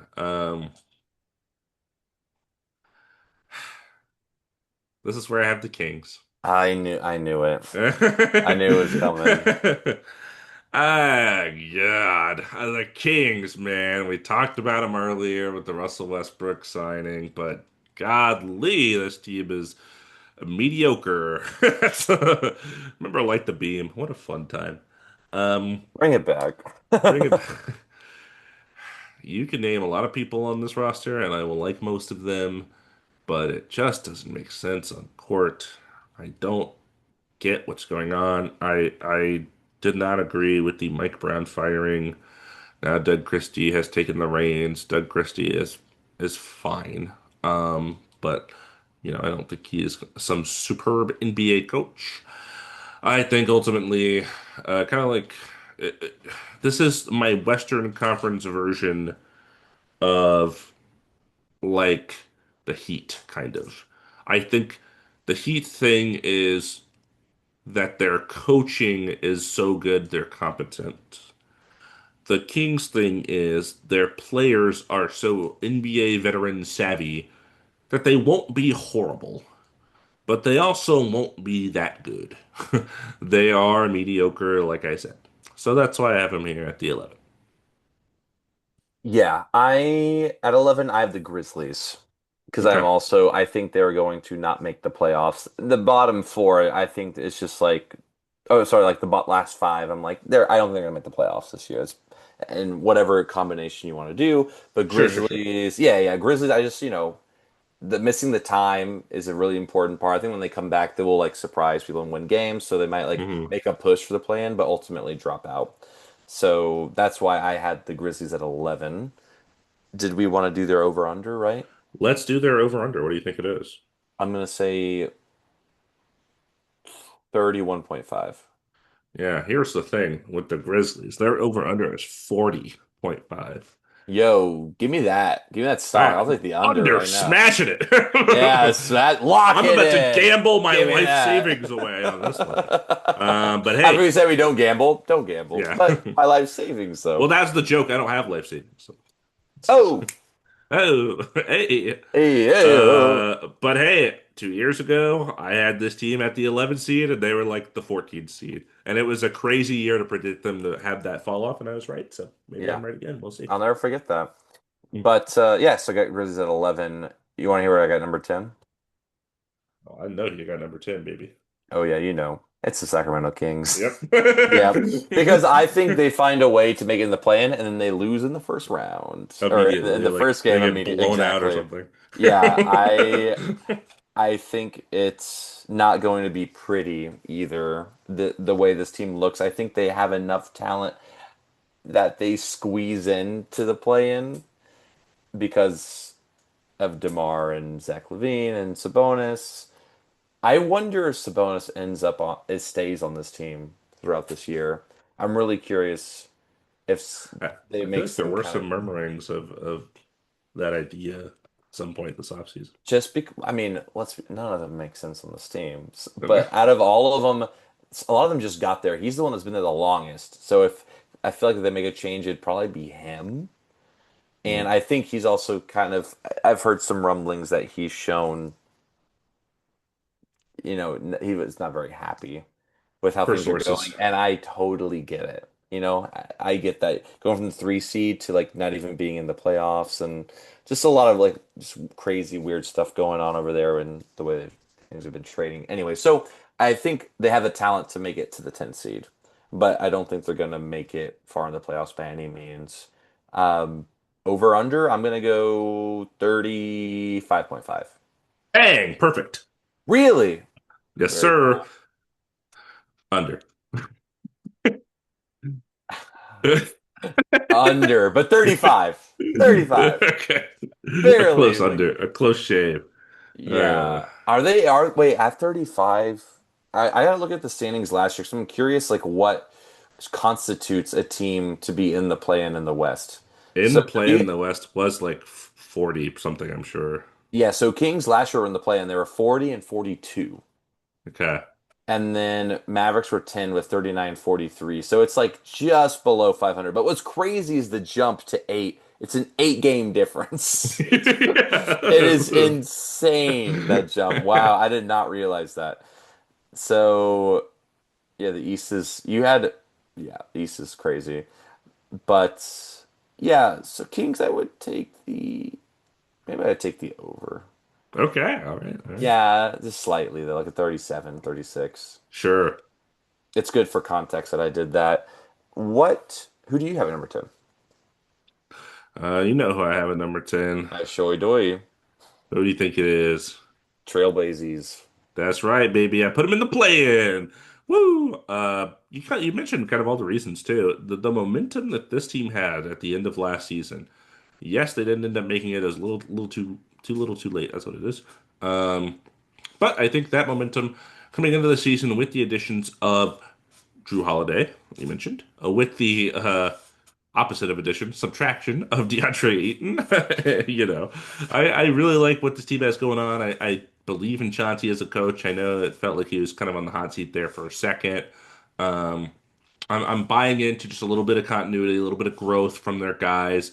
I know we did all of our starting lineups and we didn't have Chimani Kamara, and that's probably wrong, but I still don't know who's going to start instead. I'm like, I have no idea who this team's rolling out there. It seems difficult, you were going to say. Well, because Scoot is out, right? Didn't we? Or we weren't. We didn't We even. had we had Drew Shaden as the backcourt, and That's then what we it had was.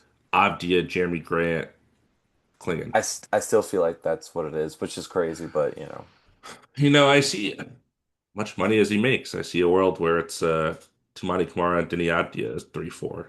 Jeremy I Grant's up you know there. how much I would love that. Jeremy, Yeah. are you listening? I know you make a lot of money, but come on now. We'll see. But yeah, I'm excited for the pieces that this team has to offer. I think kind of like a lesser version of the Magic, where their defense can really do some good things for them. Um, and that's the hope, I think. And I was really low on Kings, Pelicans, Grizzlies, Suns, so they all just plummeted, and I was like, I believe in the Blazers to Yeah, be the 10th seed. So sounds about yeah, right. that's where I had him. I had him in terms of over under wise. The only team higher than them are the Grizzlies. They have the same over under as the Kings, and then the Pelicans and Suns are below them. So it's not, I guess, a crazy prediction according to the sports books. And again, I didn't Yeah, look beforehand, but that's where I had him. makes sense. Who's your number nine? Number nine, I will say here, another clear line of demarcation for me. It's like the teams we have 10 and below, absolutely where they should be. The teams going up from here, a different kind of confusing. At number nine, this was tough. 789 was tough. I have the Spurs at nine. I believe in the Spurs. I believe in De'Aaron Fox. I believe in Wemby. Obviously, I believe in some of their surrounding pieces. The reason they end up at number nine here, new coach, Mitch Johnson, taking over full time from Pop after he left last season. Wemby health is scary. I know he's been relatively healthy. The reason he was out last season was a blood clot. That's not like a crazy on-court injury, right? Um, but man, the 7'4" skinny guy is a scary thought. Scary one, somebody steps on his foot and then it's like Chet, who was out his whole rookie year for something like that, right? So it's just a scary thing. So I feel like he could miss time. It wouldn't be that shocking. One of my favorite players, I have a jersey of him, De'Aaron Fox. He's been injured a lot in recent seasons, like more than I remember. Um, and I'm worried. And they played 4 games together last season. I think the duo will work. I just don't know how long it will take to figure it out. They haven't played, so I think they got to figure it out. And I think they got to figure out how some of the pieces connect. I think they got to figure out how much Dylan Harper's on the roster, and how good is Steph Castle going to be at his sophomore year after Rookie of the Year. How much is Keldon Johnson and Devin Vassell and Jeremy Sohan and these guys kind of plug into this lineup? How do they fit their roles? Because I feel like a lot of this team has been kind of like we talked about some of the younger developing teams, how they kind of just throw guys out there and see what happens. They have that now. They have the team, but I don't think they figured out who does what on the team. And that's an important part to figure out. So that's what I think they need to do. Um, and there's another thing I was going to say. Oh, I think underratingly, after starting 82 games last season, Chris Paul will be missed. That's a void you have to fill. He was not prime Chris Paul, but he was still a very smart basketball player that's going to make the right play most of the time. And now you don't have that running your offense anymore. So Yeah, a lot of great points. a lot of talking. A lot I of like talking. that pick. Hey, it's okay, man, because you know Sweet. why? Because at number Nice. nine, I have the Golden State Warriors. Okay. Ah, you fooled me. You fooled me. Ah, fooled again. So I have the Warriors here because I agree with you. I did have a very obvious line of like 9 to 1, a certain point of like these Yeah. guys are, yeah. So I have the Warriors here just because I'm very worried. Similarly, what you said about the Spurs, I'm worried about the Warriors' health. And they're older.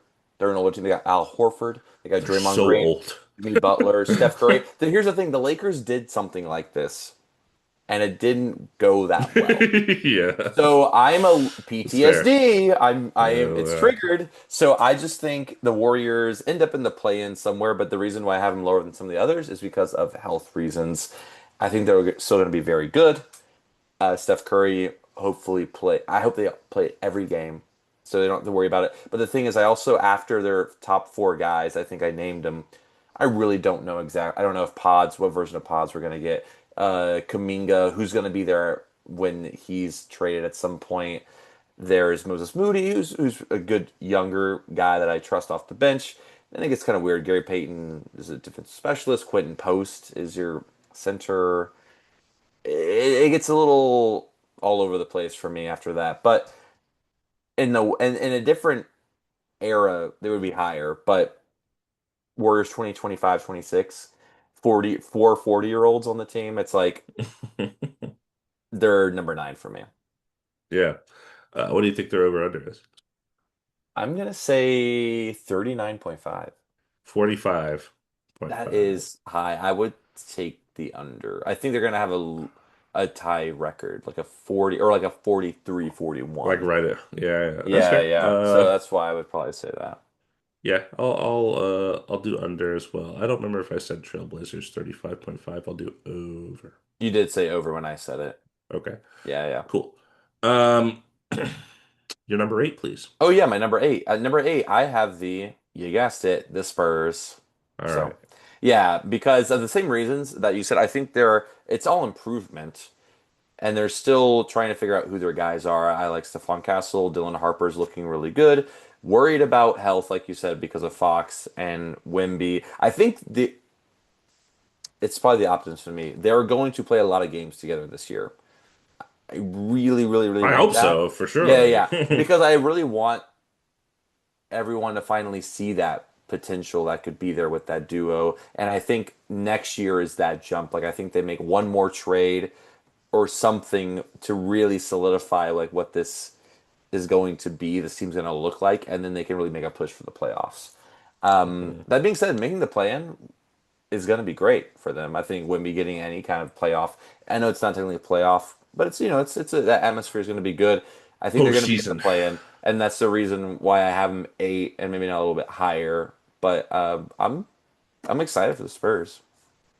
Oh, for sure. Yeah, I mean, the closest team to me. So let me Yeah, circle I Spurs Rockets was on the calendar and see when it is. when you were talking about this first, I was looking at games to try and go to. When I'm there for Thanksgiving, they're away the whole time. So we can't do that. But the crazy thing is they're playing the Thunder on Christmas Day, but they're also playing the Thunder like 2 days before, and it's like half the price. I'm like, I would love to see the Thunder. Like commuting from if we're in the Galveston area to San I think Antonio I'm or still something. gonna be in Austin during that time because like, Okay. it's before Christmas. Yeah, I might be too. I don't know. I don't got any commitments, Yeah. so Well, we'll talk. let's do it, We'll man. talk. We'll talk for sure. But Let's do it. No, this uh, pod isn't long enough. We need more content. Come on. we do Come on. Spurs. I'm gonna say their over under is like 42.5. 44.5. Good Hmm. guess. I would It's close. pr It's a close one. I would probably say like a game. I'll say under. I'm like 43, 41. Yeah, Yeah. it's like the same as the Warriors for me Yeah, type thing. it Uh, is because I have the Warriors for number eight. Ew. Okay, So cool. we just flipped here. But yeah, this was a toss up for me. This was like I don't know. And the reasons are what you said. I mean, they're so old. Steph, Draymond, Jimmy, and Al Horford. Oh my God, that lineup is dust. But very veteran, savvy, competent players, and the ceiling's higher than a team like the Kings that we mentioned. This is somewhere in between how I feel about the Kings starting lineup and how competent it is, veteran savvy, and the Knicks starting lineup. Whereas like the Knicks have some depth issues, but I know those starters are going to go out there and crush it. The Warriors are somewhere in between that range. Yeah. And I think they find ways to win games when Steph's on the floor. I don't imagine reason Steph would be off the floor. I am curious on how Kuminga's going to look after the whole offseason thing. Maybe he gets traded around the trade deadline or something. Who knows? Did you see that he got ejected from our preseason game? I sure didn't. For what? He was complaining about fouls most of the game, and then at some point he like drove to the hoop, complaining he didn't get a foul, but he walked up to a referee and like bumped into him and was immediately ejected and then fined for touching a referee, you know. Was it intentional? Like he intentionally was like, Yeah, it wasn't like he like fell into him. It was like he walked up to him, and then it's off camera, but people were saying like he just I don't know if it was a push, but it was like he put his hands on the ref is what they said. well, yeah, you shouldn't do that. Yeah, so Makes preseason. sense. Makes sense. Pretty crazy. Yeah. I'm sorry. It's pretty crazy to do that in Oh, preseason, especially. yeah, I feel pretty fine with them here at 8. I can see them falling pretty much anywhere in the play-in. Yeah. Number 7, huh? Yeah, you're number seven. Tell me. This is where I have the Dallas Mavericks, number 7. Um, because I think this team, it's weird. They've been starting a lot of not point guards. They've been not starting D'Lo in the preseason. They have been doing something I said could be the case when we did our starting lineups, where like Cooper Flag is basically the point guard, and then they start Clay, PJ, AD, and Lively. It's a monstrous lineup. It's humongous. Um, and there's enough like kind of playmaking from everybody, but no like pure playmaker. And I guess Russell is not exactly a pure playmaker himself, so not like he fixes that problem. And the guard depth behind him is questionable, so I get it. But that would be fun to see in the regular season. I do believe in the flag hype relatively. I don't think he's going to come in and be like an all NBA player, but I could definitely see him coming in and being a contributor right away. And I'm happy for AD, I think, in the situation. This feels like a team in which he can have success. I know he desires to play the four more than anything else on planet Earth. And with Gafford and Lively, I don't imagine he'll play much center. So that's good. I really like PJ Washington. Shout out Dom for the PJ Washington poster. Uh, Um, he got an extension, I think, recently. he sure So did. that we're still good for now. But 7 feels about right for me. I don't really think I would go any higher. At number seven, I have the Dallas Mavericks as Yeah, well. Very cool. yeah. Yeah, all the same reasons you said. If Kyrie was there, I could easily see them jumping up quite a bit. But He'll because be he, back oh, sometime this season, probably. yes, But I think but he that's when will they might make a little push with that. But yeah, it's just tough for me to really trust any aspect of this team because I haven't really seen Cooper Flag play. Like I don't know where they're getting 3-point shooting from. Is it PJ Washington? He's fine sometimes. AD has not been good in recent years from three. No center is going to be shooting threes. Clay, what version of Clay are we getting? D'Lo will be washed fine, play. probably. You know, he always there. It's just I don't know where they're gonna get a lot of their scoring. I trust AD because he can create for himself. Clay's just a spot up shooter. Cooper Flag I haven't seen a lot. I'm sure he can create for himself. So that's why I don't have him like a little bit higher. I don't trust him as much as maybe some of these other teams. But I think they're definitely going to make the playoffs, is what I think. Especially when Kyrie comes back, then that goes up exponentially because now you have one guy running the show, and I trust Kyrie running the show for sure. Yeah, I agree. Over Over under over under over under. 48.5.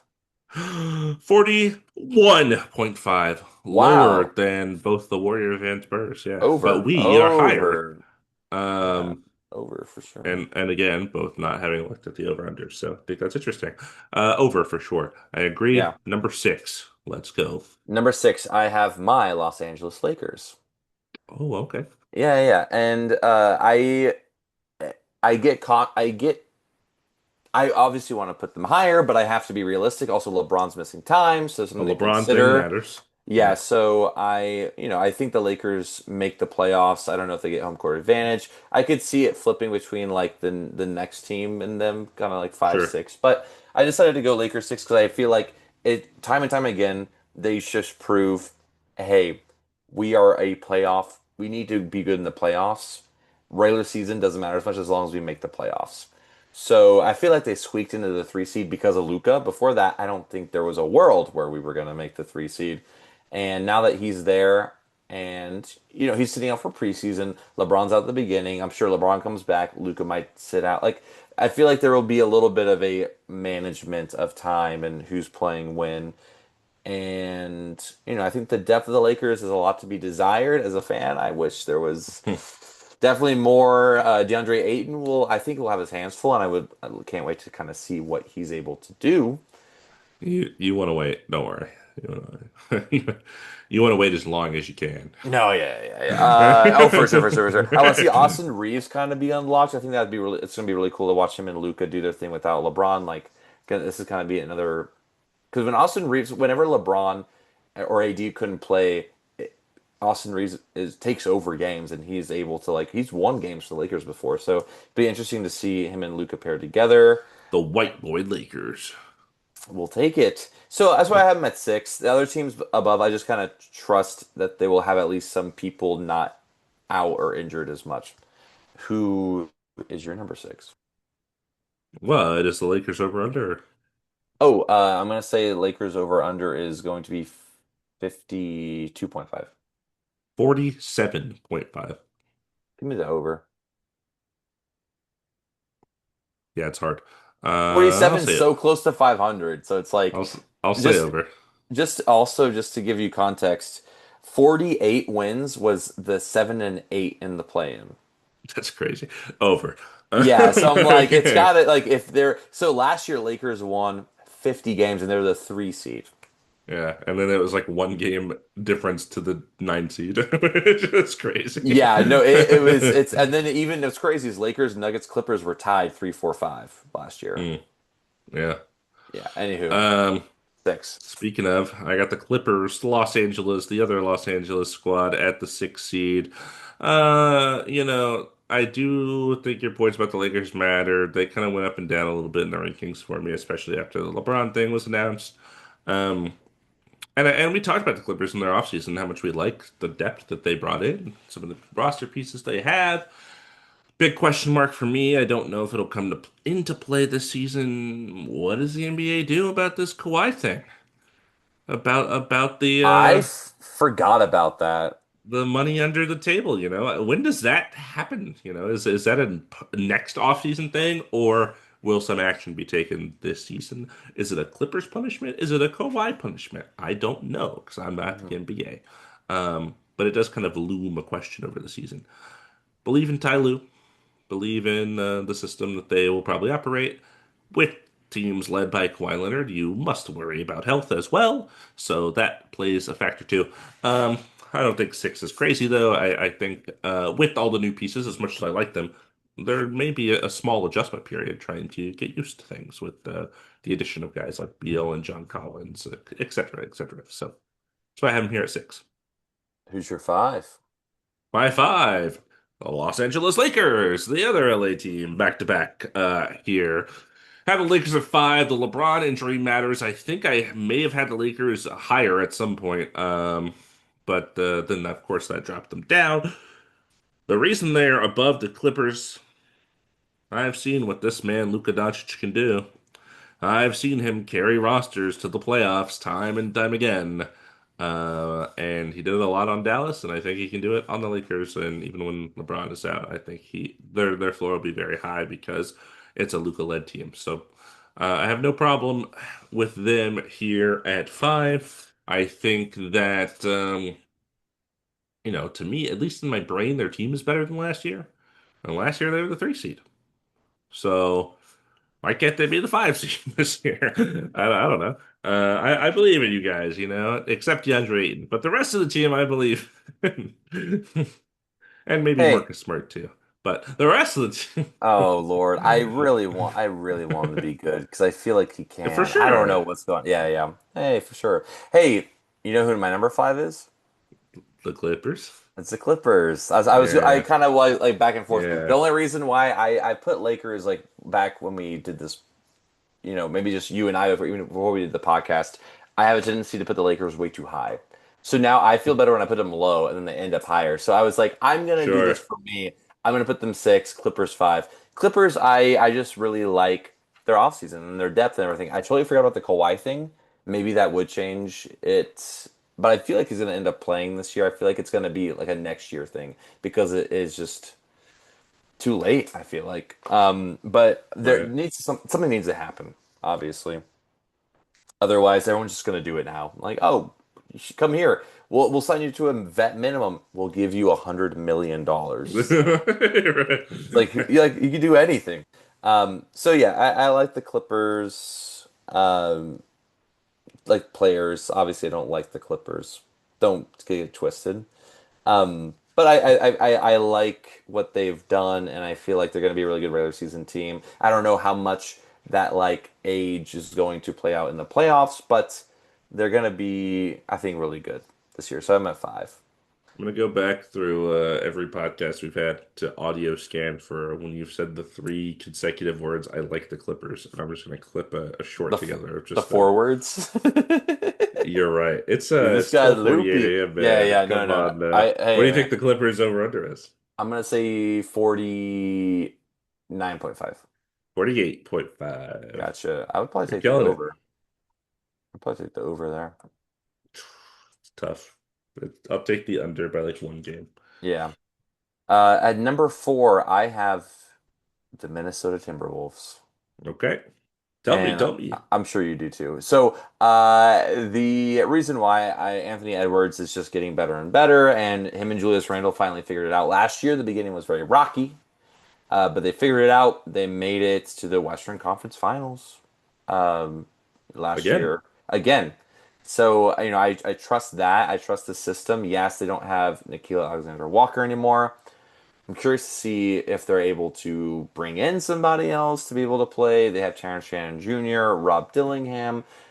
I'm sure Terrence Jr. will kind of get more minutes than him, but they still have Jaden McDaniels, Rudy Gobert. Their defense is going to be great, and they're just going to win a lot of regular season games because Anthony Edwards is that guy. He's him, and I trust him. He's has not given me a reason yet not to trust him in this version of himself. Got And that this dog in him. yeah, and these Timberwolves, they get close every time. I think they're just going to keep wanting it. They're very hungry for this, going to the finals, and I can't say I would hate to see that. I love this team, so I have them at 4. I just have them higher than like 5 and 6 because I trust that team. That it really is the same team that went last year. So like I just trust that chemistry kind of more than the Trust the Clippers and process. Lakers. Except this actually process works.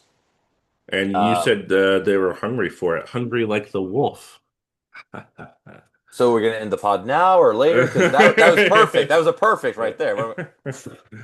What do you think their over-under is? I'm gonna say 50.5. That's another perfect for you on the day. You're kidding, really? Yeah, I'll take the over. Give me that. Give me I think that. I will take the over. I see a little 52 win They're season. gonna beat. I'm gonna excuse me. They're gonna beat the shit out of some East teams. I'm gonna say that much. So Yeah, yeah. that's As why we I say climb that. the West, it's like, oh, what a Yeah, slaughter that's going to be. yeah. That's why Um, I think that's gonna be. Yeah. Your estimation was correct. I also had the Wolves at 4. I do think the Nah loss matters. The thing I'm most scared about is the aging out of Mike Conley and how do we survive otherwise. We've talked about Rob Dillingham maybe not being ready yet, Terrence Shannon Jr. being more of a scorer than a playmaker, so he doesn't really fit that void. And then it's question marks after that. So hopefully that doesn't have too much of a detriment on the roster. I will bring up very pleasantly surprised with Julius Randle's first season on this team. I hope that he has a good second season on this team. Him and Gobert, worked as a front court more than I thought they would. So I was happy to see that. And yeah, I think this Wolf team is going to have that continuity despite missing a few pieces. But I'm excited nonetheless. Yeah. So who is your number 3? My number 3 makes me sad. It's the Rockets. I have the Rockets at 3. Once upon a time, the Rockets could have been as high as 2. But the Fred VanVleet injury ultimately just helped me make this decision. Obviously, I think we're going to be a great team. We were the 2 seed last year, which is still kind of mind-blowing. I predicted us missing the playoffs, and we were the 2 seed. Crazy.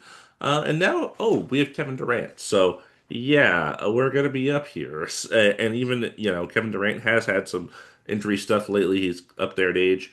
We were the two seed without him. I know we don't have Jalen Green and Dillon Brooks anymore, but this is still going to be a pretty good team, even when he's not there. The ceiling, of course, will fall. Not a finals team if he's injured, not a conference finals team if he's injured.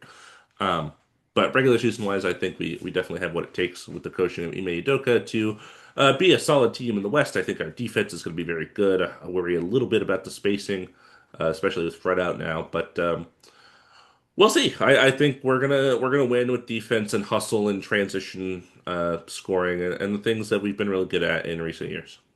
Yeah. Yeah, I also have the Houston Rockets at number three. I really trust this team that has been put together. I trust the coaching, Ime Udoka, and Kevin Durant being there doesn't hurt. That's for sure. I wish he was 35, but seven will do, I guess. I will allow it. But yeah, I mean, not much more to say. I think they're going to be really fun to watch, and they're going to make it as a three seed, and I hope they make it far in the playoffs too. It's gonna be a fun year for them. I think their over under is gonna be 50.5. 52.5. Give me the Over over. under. Give me the over, baby. I'll take the over too. I feel like it'll be like I 54. believe. I believe. My number two, to no surprise, is the Oklahoma City Thunder. Oh, who could be number one? Oh, it could be one team left. Let's talk about the Thunder for a second. I think the exact same thing is going to happen, like with the Cavaliers, and it's just a trend I've kind of noticed is that when you're the first seed the year before, and it was kind of a sneaky first seed again too. Like the Thunder were not, no one thought they were going to be the first seed. Um, I did. I had him as the first seed. I think I did too. Can't do it twice, three. I don't know. Anyways, You I want me just to break your heart? They were the first seed the year before too. yeah, I don't think it's gonna happen again. Three times? Come on. I'm just gonna keep saying. I'm just gonna keep saying. No, not this time. Not this year. We'll see what happens. But I think it's just gonna be another like gas thing where it's like they don't need to push it as much and they just come off of a championship and that affects the way you play, even if you don't think it does. I just really think this other team. I mean, the number one seed that I have took them to 7 games, and it could have been any one series. So I just feel like it's going to be a close one and two at the top. But I feel like I just like there's excitement around the other team because of like off-season movements and stuff like that. The Thunder are the exact same team. They haven't gotten anyone else or anything, which I think is good. They're going to be great. They're going to be contenders again. But I just think it's going to be a little bit of a like, hey, we don't need to push our guys as much as we need to. We just want a championship. We're going to contend. We're going to make the playoffs. A little bit low off the gas, just because we made it. We made it to the end. So that's why I have him at number two. Who's your number two? What do you think the over under is? 55.5. You were never getting this one right. It's like 62.5. It's exactly 62.5. What did That's a that's a that's a high over under right there. they won 68 last year. I don't think they're gonna. I think it'll be like 63 or 62. I would probably say like Give me the over. I'll take it. My number two is the Nuggets. yeah. Um, the Denver Nuggets, baby. I had them at number three, probably if the Fred VanVleet injury didn't happen, but it did. So now they're the number two. I love the Nuggets. I love Jokic. I think he's awesome. I think he, like I mentioned with Luca, is a wins machine, especially in the regular season when he runs that offense the way he does. I really like the Cam Johnson acquisition. We've talked enough about that. Don't have to belliger that. The reason I have them at two and not one is that their depth is more questionable. I think once you get past a certain number, seven, eight, nine, whatever number of players in the roster, it's like, oh, okay, this is who this is who's next. That's not great. Whereas the Thunder, I feel like it's like 13. It's like, oh my God, it never ends over there. Cason Wallace is the 10th best player on their team. Jesus Christ, what are we supposed to do? So that's why they ended up falling because I think similar argument I had for the Cavs over the Knicks is this they have a little more continuity and kind of pieces I think to kind of have wins in the regular season. They know what success looks like because they already did it. But the Nuggets will also be very successful here at number two. Yeah. I have the Nuggets at number one So we're not snaking because anymore. oh, Enough. I'm so sorry. I'm Who's talking your number now. one? Who's your number one? Sorry, I got lost in the sauce. Yeah, lost in the sauce. My number one is the Thunder. I kind of was doing them together. I was talking about both teams at the same time. It was kind of weird. Yeah, they're a machine. They're a machine of a team and an organization. One guy goes out, they plug another guy in. I think the reason again I have him up here is the back line of their rotation. The Aaron Wiggins, the Casey Wallace I mentioned, Nikola Topic. They drafted 12th overall last year. He was injured all last season. Now he's gonna play. Isaiah Yes. Joe. Just wanted to Isaiah set him up. Joe, yeah. Yeah. Yeah. Yeah, those guys like that are just sitting around, barely playing sometimes. And they can plug in when you need them to, and they'll do fine. So, yeah, I think it could be 3 years in a row of the one seed for the Thunder, but we shall see. Tell me about why you have your mystery team at number one. Who could it be? I see a world where the Thunder are number one. I just think the Nuggets, there's an excitement and a fervor around like finally having like a big man that they can trust, so they don't have to rely on Jokic so much in the end. And I just like that he'll be able to rest a little bit. I really like Bruce Brown being back there because his best season in the league is with there, and I trust his defense. I like Tim Hardaway Jr. is kind of, I think it's like a sleeper signing. I think it's gonna be he's gonna play like really well for them and on a contender, which is going to be nice. I just like a lot of things that the Nuggets have done, and I think last year they just weren't able to make that push because I feel like other teams were being a bit more aggressive, and they were this offseason, and and now they have like pieces I think are just going to make them even better. I trust Jokic; he's the best player in the league. So, and Jamal Murray, always hot and cold, but I he is there for a reason and he pairs really well with Jokic. I think I just like him at number one. So So no Katy Perry. yeah, over under I'm gonna guess is like 55.5. 53.5. Give me the over. Give me the over. I agree. Yes. Yeah, Okay. we did it. Wow. It's 1 a.m. exactly here in Do we Texas. need? Oh, We started we. this podcast 3 hours and 10 minutes ago, I think, if I remember correctly. I really didn't think it was gonna be this long. So hey, I was ready. let us do the recap of our Western Conference standings. Let's go from 15 to 1. Who do you got at 15? At 15, I have the Utah Jazz, followed by Phoenix Suns, Memphis Grizzlies, New Orleans Pelicans, Sacramento Kings in the play-in. At 10, Portland Trailblazers, Spurs, Warriors, Mavericks, rounding out the play-in at 7. 16, I have the Clippers, the Lakers at 5, Wolves at 4, Rockets at 3, Nuggets at 2, and my number one seed for the third year in a row, the Oklahoma City Thunder. So here is where we differ. At 15, I have the Utah Jazz. That's the same. 14 Suns, 13 Pelicans, 12 Trailblazers, 11 Grizzlies. In the play-in, number 10, we got the Kings, Warriors, Spurs, Mavericks. Number 6, Lakers, Clippers, Timberwolves, Rockets, Thunder. And at number 1, I have the Denver Nuggets. Oh, who will be right? Uh, Oh, let's find out. All right, that fast forward. part's not making it. I'm Hey, not putting that part Hey, you know in. what's crazy? We're loopy. So what we're gonna do right now is in the podcast. Damon, take a shot. Damon, take a shot. Hey, thanks for uh, listening to the Thank you, podcast. thank you, thank you. Like, subscribe, comment, hit us up. Tell us why Uh, we're right. Tell us why we're wrong. you made it to the end of the video. Comments. Make it. R.I.P. Malcolm Brogdon. He's not dead, I but forgot. I forgot he his retired. NBA career is dead. Whose isn't it? That was a good shot. Hey, you know what? This has been crazy because this has been two-man game with Damon and Dom. Buckets.